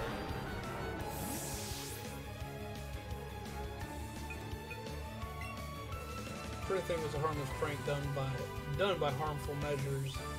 So no idea how to take that one. And see, that's me. It's like bad things could have happened from that. They could have done bad things, but also the fact that people let that stuff happen. I know that like some of it was done through like faxing and stuff like that, and with faxing, like that crap's just gonna happen.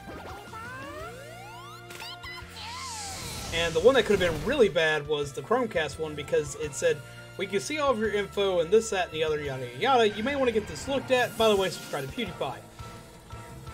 They were nice about it. They didn't do anything with it. They warned the people, like, look, bad things happen, but hey, while you're getting this fixed and screaming at Google, subscribe to PewDiePie. We found a glaring hole in their system. Here you go. So, I mean, there have been some good things that have happened of it. PewDiePie himself did something really good out of it by doing a charity event to help people, and I thought that was really admirable of him.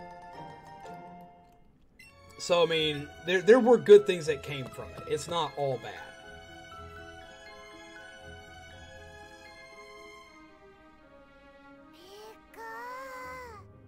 Plug feels the tension in the air and seems a little afraid.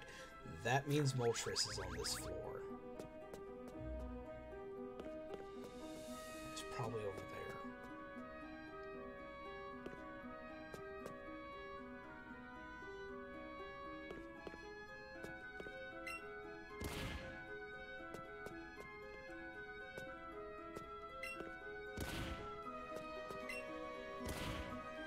What's up, Carlos? How you doing?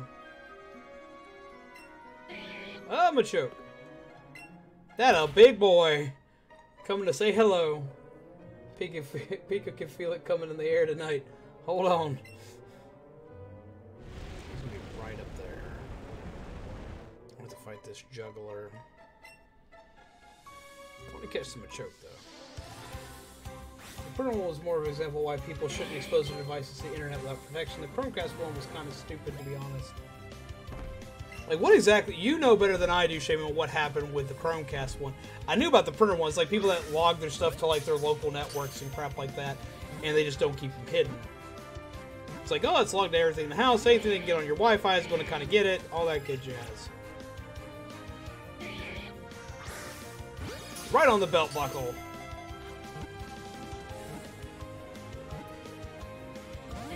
Alright, big boy. I ain't got time to fool with you. I got a bigger Pokemon to catch.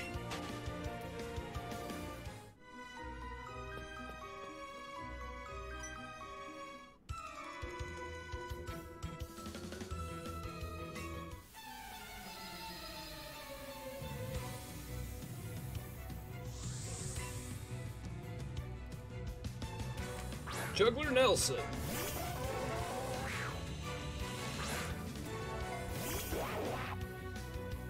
Dude, the 90s called, they really want their hair back. Come on. Give it up. Cough it up. I don't even like that. I don't even like that burn. That's how bad that is. I'm gonna shoot you with water. Ow.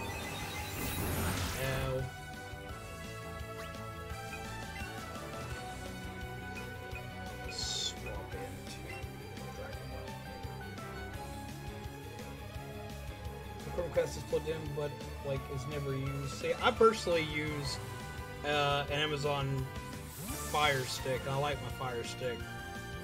But I use my phone or the Switch or the PS4 more for watching stuff like YouTube than I use the Fire Stick anymore.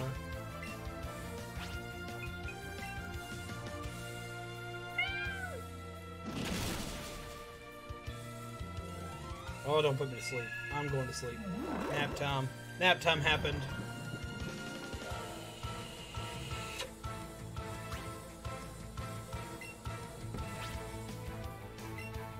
Wake up! Can't use a Fire Stick for YouTube anymore. Yes, you can. It just doesn't have the app access anymore, but you can access it directly through their web browsing system. Like they actually tell you to do that when you try to log into the app. If you still have the app on your device, it auto takes you to the website to use it, and it's just like using it on the Vita and on the 3DS and all that other good jazz. It runs, it still lets you full screen everything. Like it works just like the app did.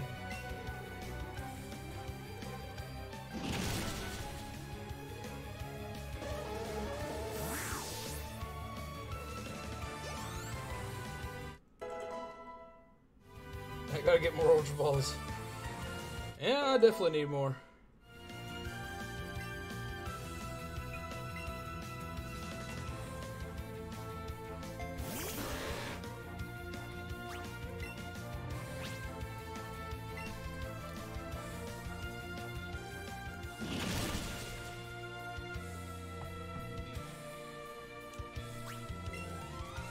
Light it in the face again!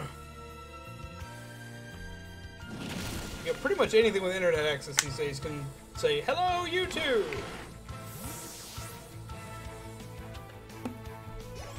Is that thing eating a cell? Yep! That's how you make a slow bro. You get a slow poke, you grab a Shelter, it bites its tail, the toxins hit it, it loses its mind for a minute, and for some reason, Shelter goes from being a little clam-shaped Pokemon to a conch shell-shaped Pokemon. Still don't get that one.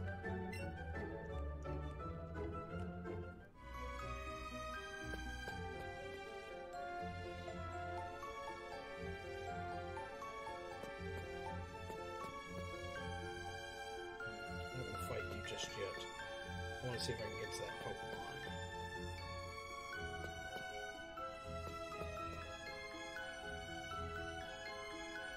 Take the long way around. I should be able to make it. Nope, it's going to cut me off right there. But there it is. Ah! Golbat! The Chromecast exploit was more of an issue of how people had exposed their unit to the internet publicly, not in the device itself. I don't want to call that. I want to catch the big bird.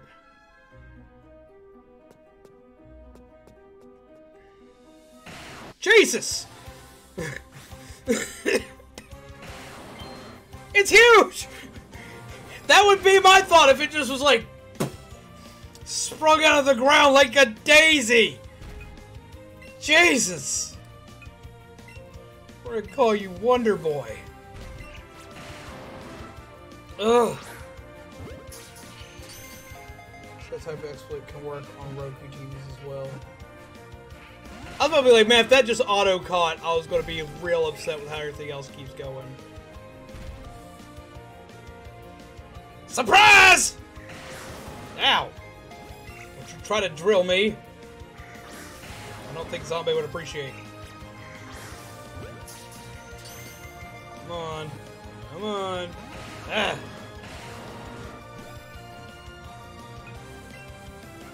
I use regular Pokeballs, still got a ton of them. I don't want to waste the greater Ultra Balls on it right now. It told you no, it did. It said hello, and it was like, here I am huge! I am large and in charge, here, fight me! Yep.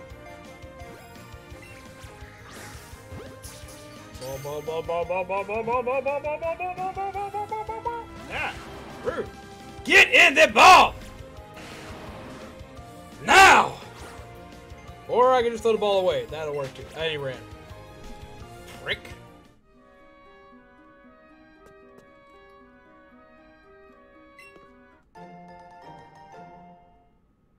No one catches Jesus Coon in a Pokeball.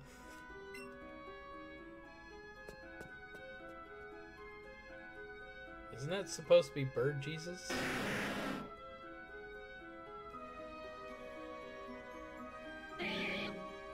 It was his hat, Mr. Krabs. He was number one. Because I think if I push this out, it's just going to get... Yeah. I push this out, and I'm not going to be able to move it after it gets there because there's a rock in the way. So putting it there would be easier to get back this way if I wanted to. But I'm going to have to go up and around somehow.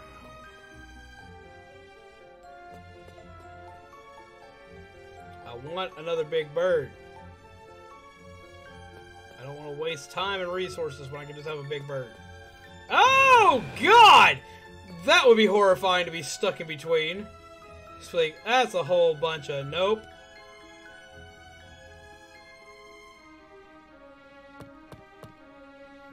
Smitty Warbin Jaegerman Jensen, yeah. Take a look around. That's going to be pushed out that way. If I push it back that way, I can't come back through here.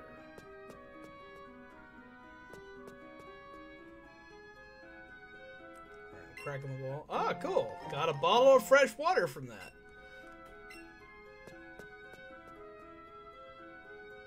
Okay, I gotta fight Officer Ginny. No, I can't fight Officer Ginny. I'm on patrol, but I bet a bit of encouragement from a beautiful police officer will help you. Well, thank you. That works, I guess.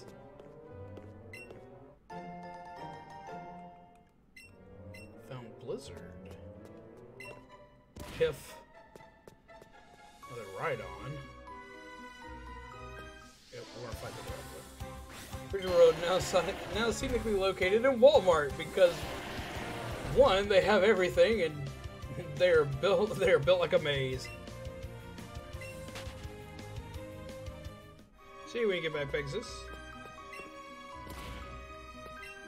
I wonder if this will give me a water bottle too. What? Nope. Ah!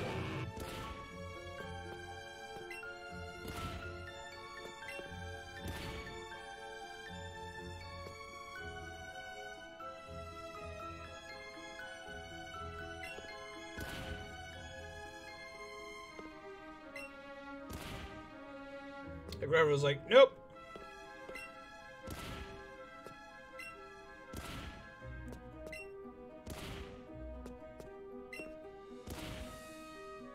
Click.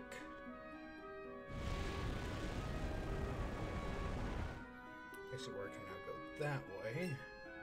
Where would this take me? Ah! What is up with it popping up in my face? Giant rock snake, death and doom, here we go! Whoa!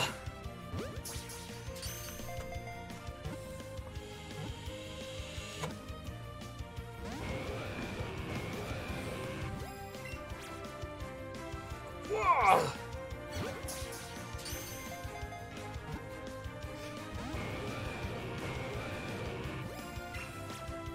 Nope. Just nope.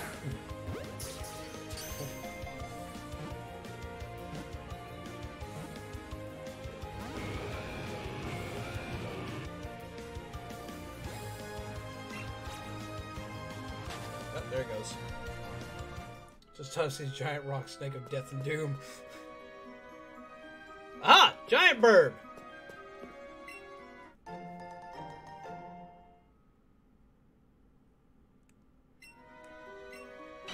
Ah!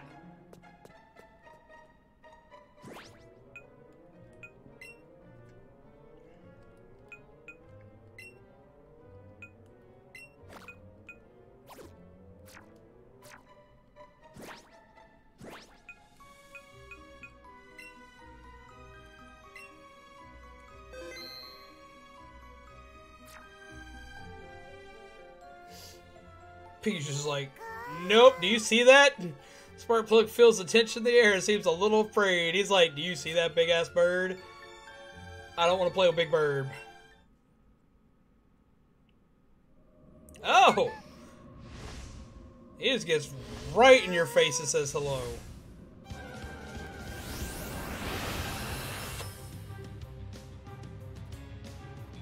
This will be interesting.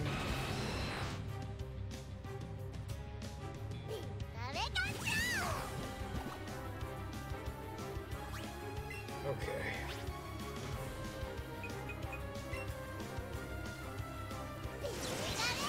Hang 10, dude!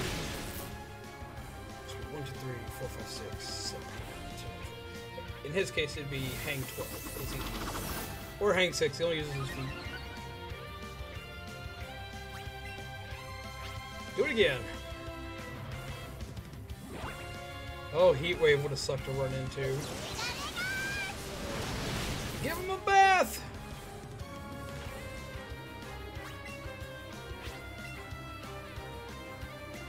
Oh god. Big pain.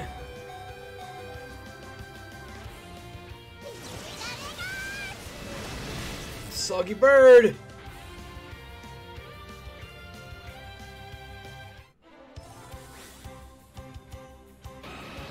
Okay, I almost missed it because of coffee. We got a big ass bird! Okay. Ultra Ball.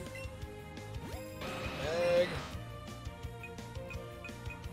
Golden Raspberry. It just said no to that. Okay. Stop your moving.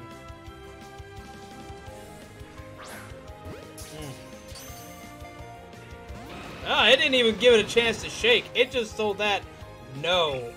It's like, screw your raspberry, screw your Pokeball. We are done, son. Jesus Christ. Articuno didn't give us this much crap. I swear to God if you try to run from me.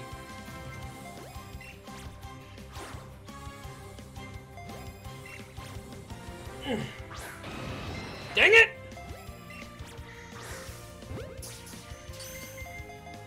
Ball! Ball! Ball! Ugh! Come on, Big Bird! Let's go! Or we can just whiff that throw, okay. Come on, come on, come on, come on! Ah!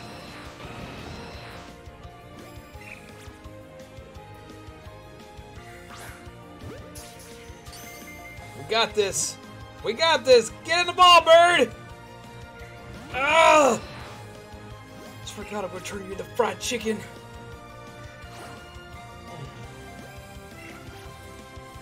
Don't make me sell you to the Colonel. Extra crispy style. Oh. Ah! Fried chicken doesn't want to be caught.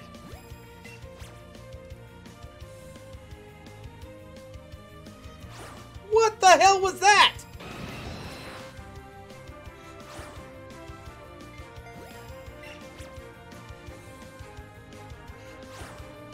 Why is it going so high now? I haven't changed how I'm throwing the ball. Come on, come on, come on, come on, come on, come on, come on, come on, come on, come on, come on! Ah!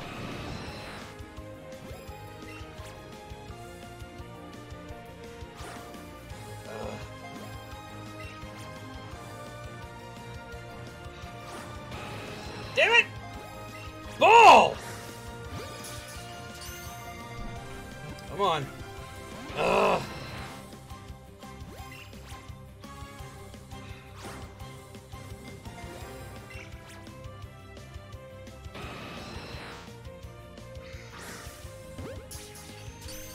Nickname it fried chicken once you catch it. Okay.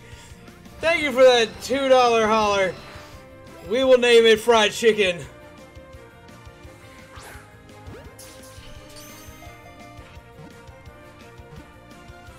Thank you, Pegasus. Since you threw the donation, you get to name it. You want to name it fried chicken? Its name will be fried chicken. We'll let him holler at the Colonel. Come on. One more. Do a thing! Ah!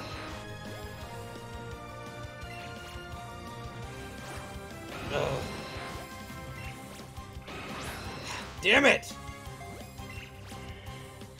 Ball! You son of a bitch. Okay.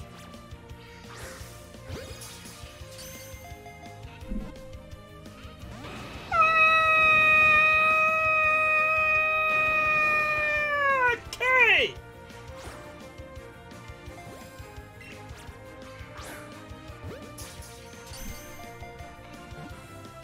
Ha ha ha ha.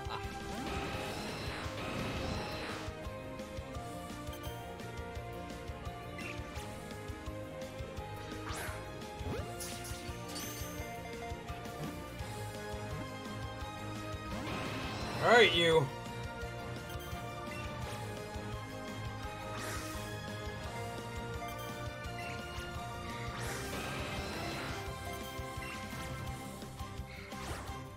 Why didn't that go far?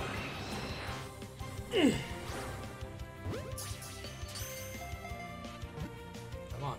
Come on. Ah!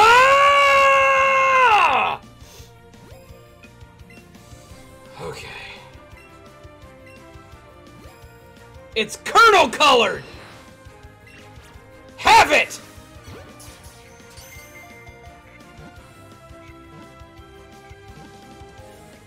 Yeah! That works! Oh my god!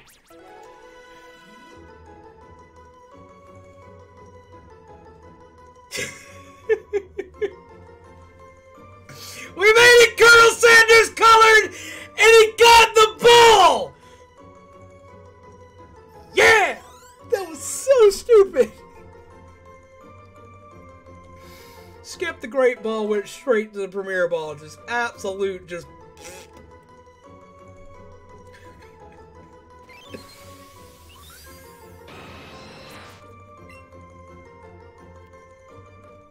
That's hilarious. That was so good. We got the $2 hauler. We're gonna name him. Rip headphone users. My bad. It was so dumb.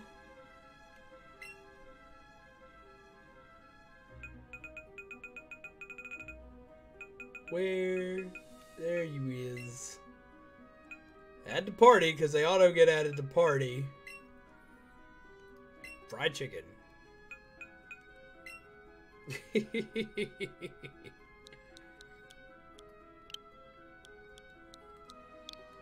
This is beautiful. Fried chicken.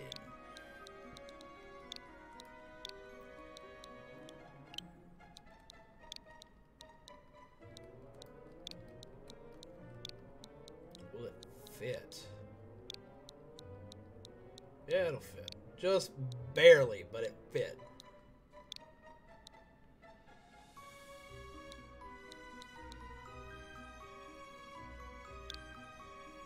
There it goes. Right on the dot. Fried chicken. We have fried chicken, everybody. Even in a Colonel Sanders ball. That's the best thing ever.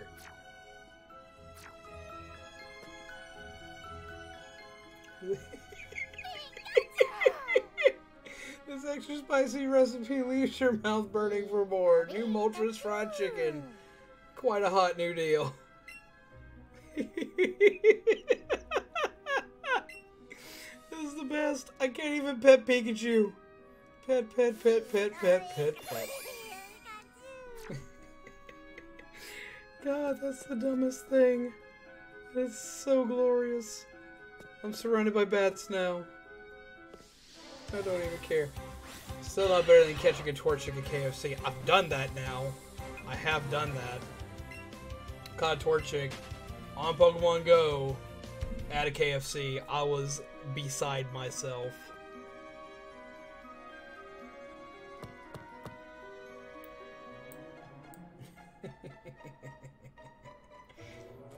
Fried chicken, don't mess up. Don't mess up now. You faint and Pikachu will fly you. Pikachu will fry you. Oh. Okay, we got 2 out of the 3 big birds.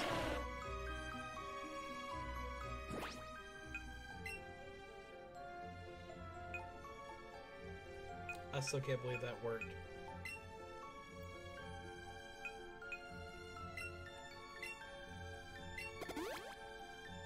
Pikachu coming in clutch like that, man. Jesus Christ, that was beautiful. That was beautiful.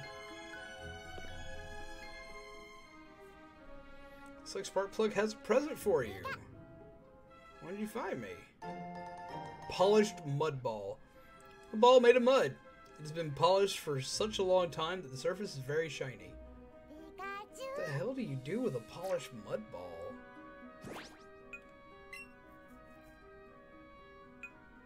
It's like when he found the marble.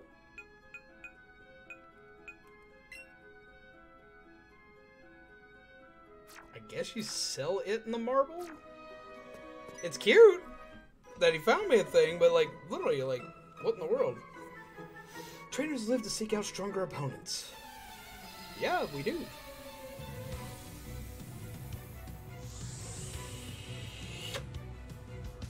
I'm guessing you didn't just hear about the big-ass bird I just caught.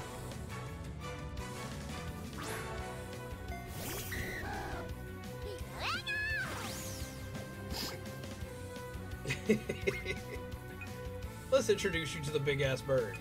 Fried chicken.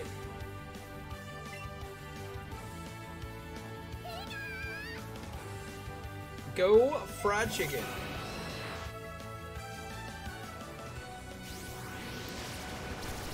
Toby being found in the kitchen while cooking eggs. That would also be quite humorous.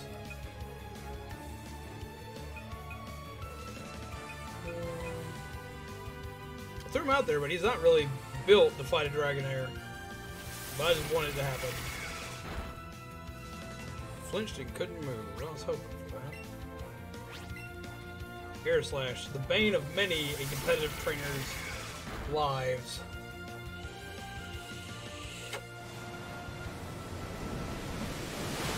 Oof!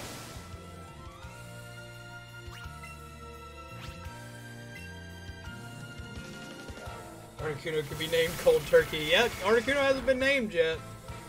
But I say I reserve the ability to name Pokemon to people that either A, become members, or B,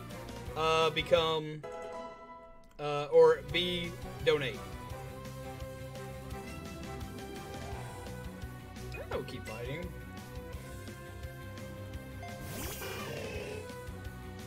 I love Hitmonchan so much.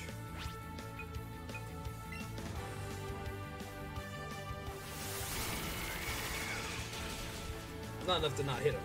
Oh, pain!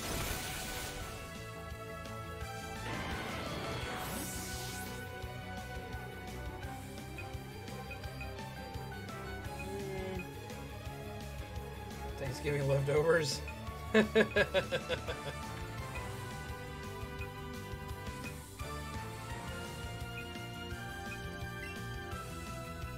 What can we name Zapdos?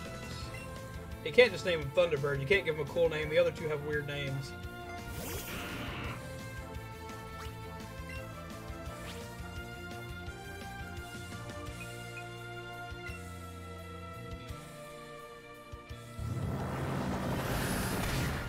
God, the thing hits like a truck. It's over 10 levels underneath it, and it's still just. Ah!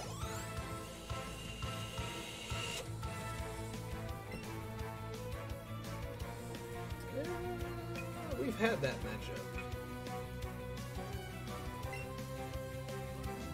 Zappy Flap. No, instead of Flappy Bird, call it Zappy Bird. That'd be a good one. Just call it Zappy Bird.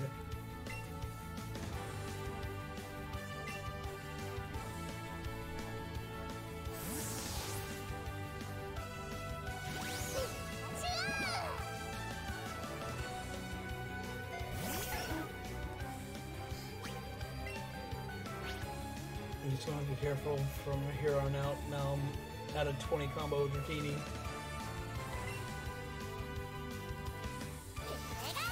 Yeah, but it can only get that name if someone decides to name it that. Because I'll leave that up to you guys.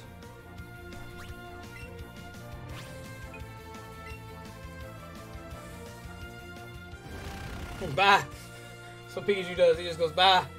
Because people would expect it to be a part of a Zappy meal.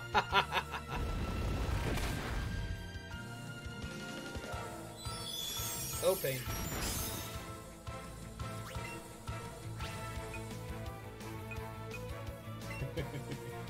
We could call it. It could be called Zappy Meal, but like that's just it. All the names of the Pokemon I reserve for people to name them.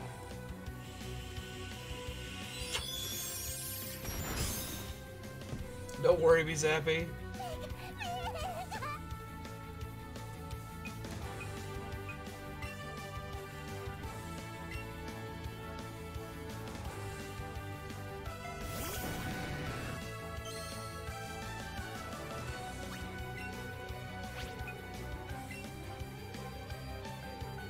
I like Don't Worry, Be Zappy. That's actually pretty funny.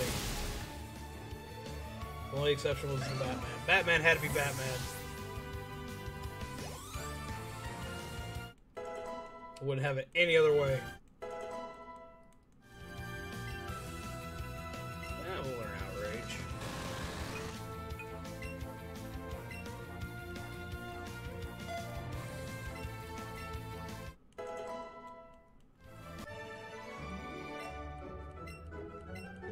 More Ultra Balls. Yay.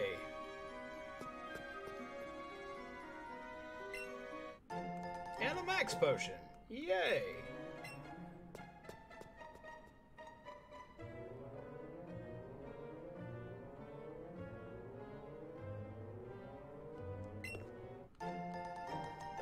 Five golden Nab berries. Holy Christ. Yeah, I knew that fight was coming.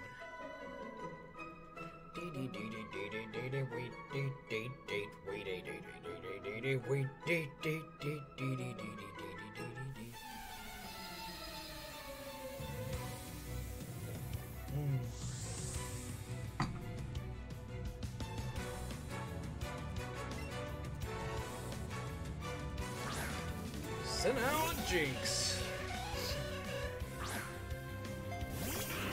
Should be entertaining.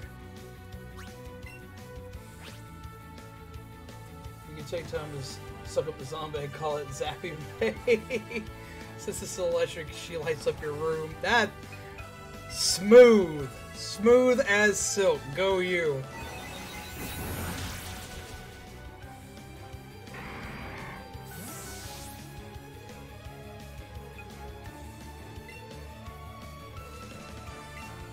Now, when it comes to naming them all, I do still gotta stand by it. Other than me naming Smart Plug and like maybe one or two others, I do reserve the right, especially for bigger Pokemon, for people to be able to name them. We leave it for people who either donate or do memberships or anything like that. Like anything that anything really good towards the channel, we let them name the Pokemon. Speaking of, how is Batman evolving the Crobat? How is Batman evolve it into Crobat recently? I can't evolve it into Crobat in this game, sadly. Oh no, I'm just having fun. I'm loving all the names that you're coming up with, though. Scald actually worked out pretty well. I was trying to fight. Spike should go off from here. As long as it wakes up.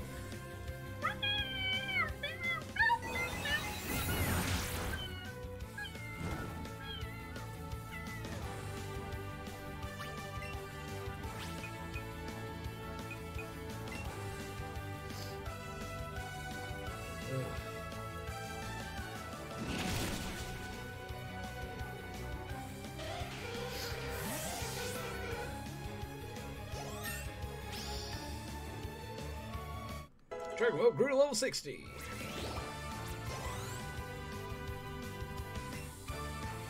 Now we keep battling.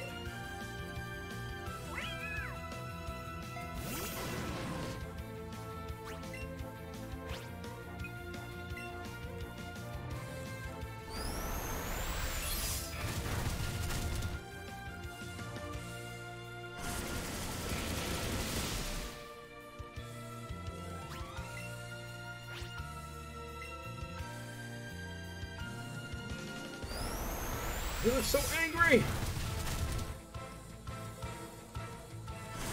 Blah!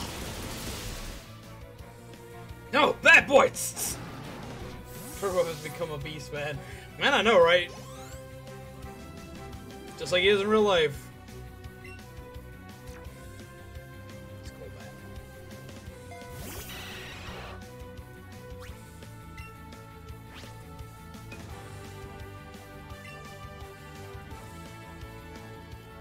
Bite me. Well, not if I bite him first. Oh, he's got a bigger bite radius. Ah. And who am I kidding? That Pokemon's all bite.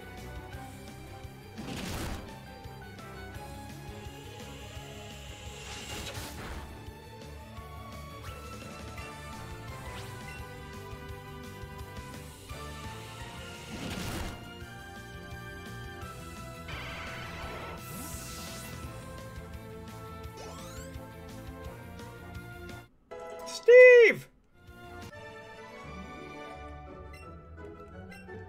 Got 5 more Ultra Balls.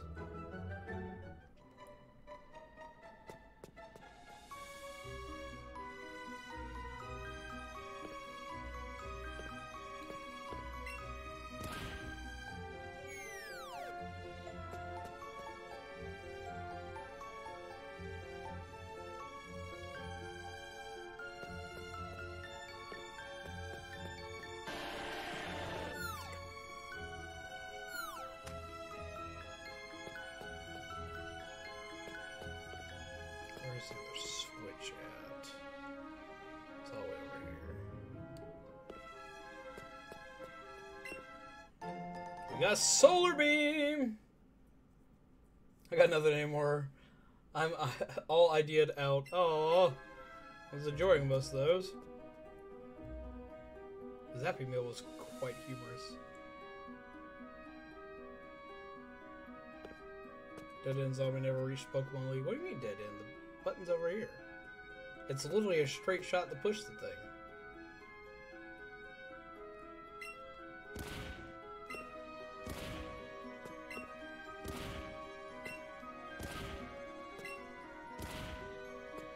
Ah! Rude.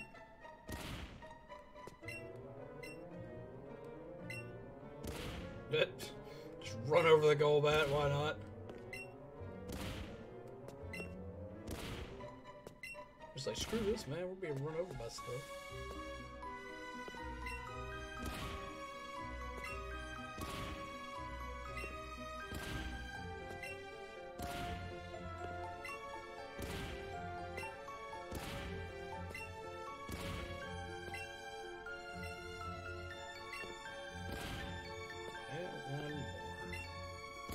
Ba-bong! Click. And now we get to go fight Captain Slowpoke over there.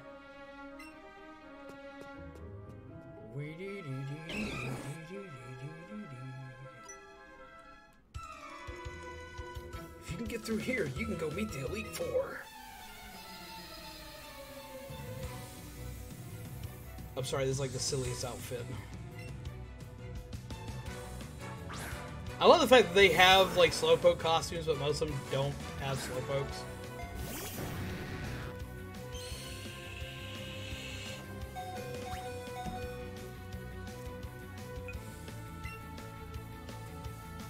I need to start reviving crap. Okay, that's a thing. Alright, Zombie, I gotta run and get Mama stuff done. Have a great rest of the stream, my friend, and happy gaming. And same to you! And pleasant nightmares to you. Thank you for coming out. Hope you had a good time while you were here.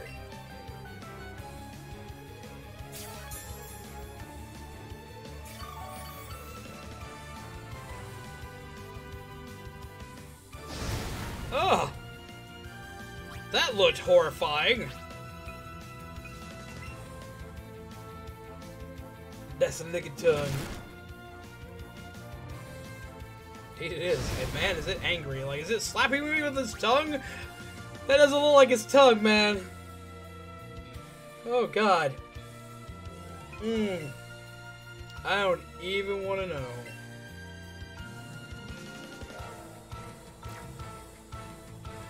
Mr. Steel Girl. Oh, my God. Have a good night, Guild Mom. Am I still in a swap Pokemon? I don't need to be a swap Pokemon. I need to be a bag. I need to give him another potion.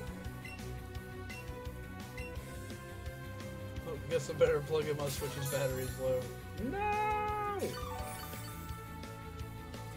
Oh.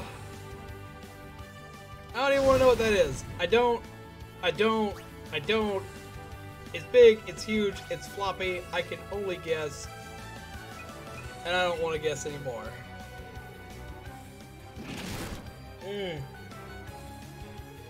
Good, he avoided the attack. Yay. Okay. Ah!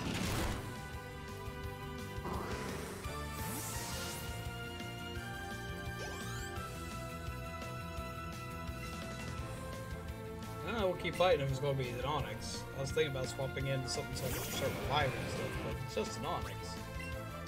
Skull will cut him down the size a bit. Blah!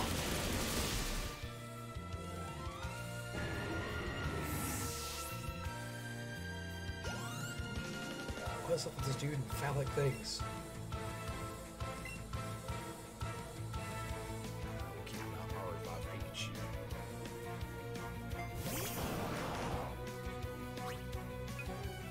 Start calling Pokemon maniacs. Freaking more like innuendo maniacs. That's what we got. Just, oh my god. Snug battle over fast. Him no danger, Noodle. I love that it has like the old sound effects still.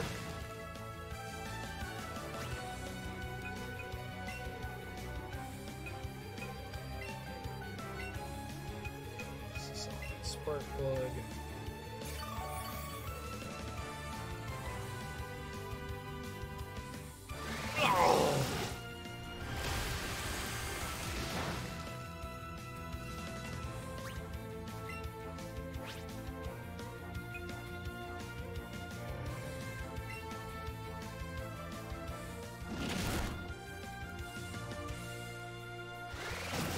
You're gonna keep using that, and I'm just gonna keep biting. Do you not have any other moves, or is you just programmed to use your strongest move?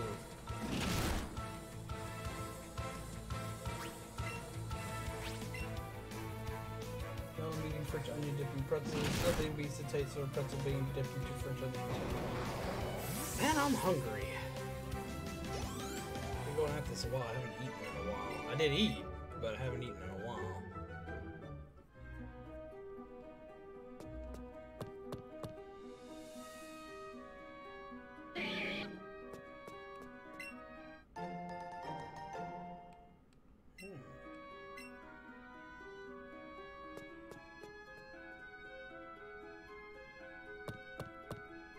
Delicious substitute pretzels for cheddar and sour cream chips. I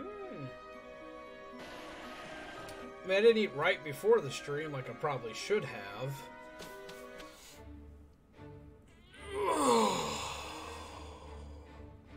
Okay. We have made it.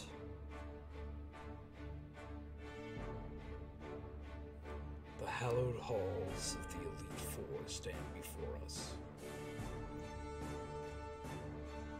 Do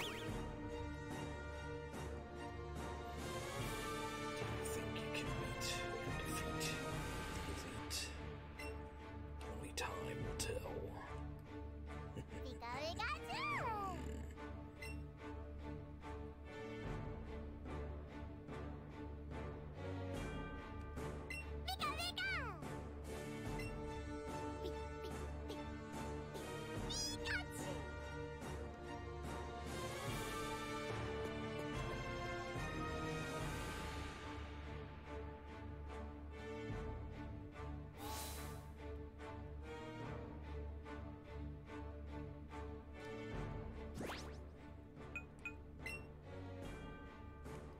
There we go.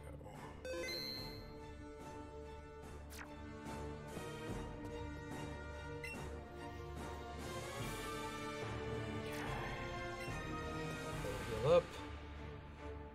What we'll do is we'll heal up, we'll save, and we're going to leave the Elite Four till tomorrow. And we'll tackle them all tomorrow.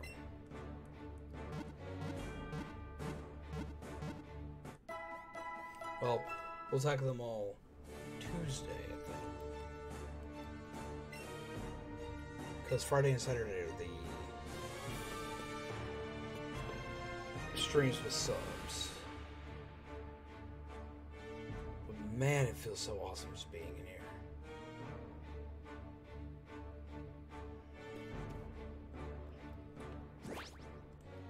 What's my stuff look like?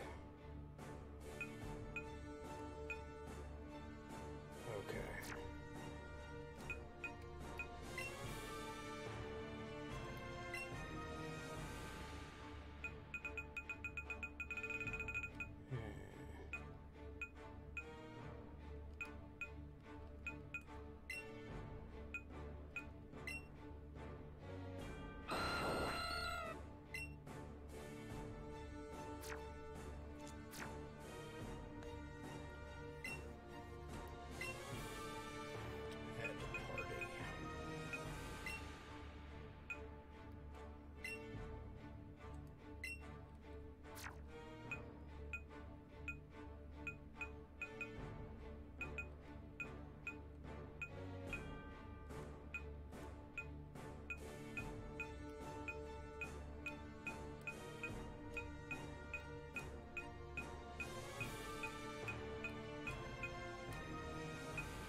Everybody ready?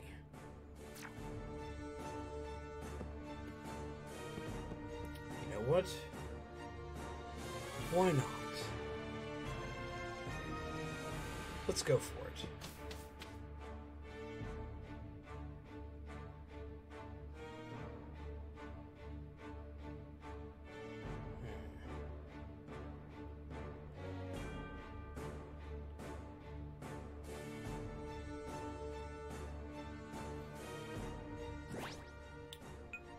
attack power wise, Moltres will have more power. Charizard will have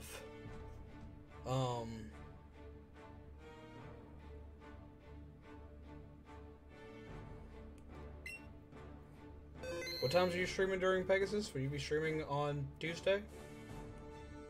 It's Friday, Saturday is the stream with subs.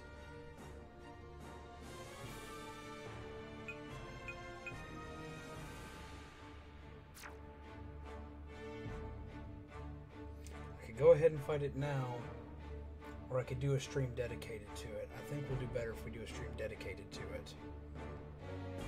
I'm streaming Friday and Saturday.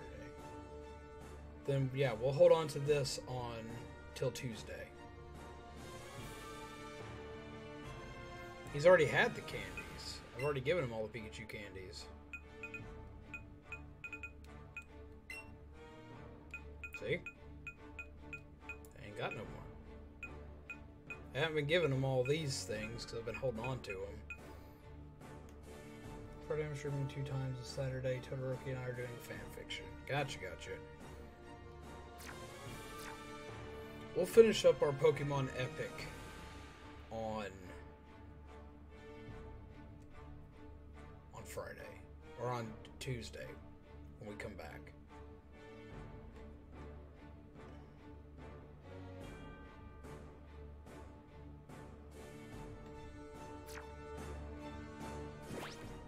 Yeah, we'll start off with the Elite Four next time. I think the Elite Four deserves its own dedicated video.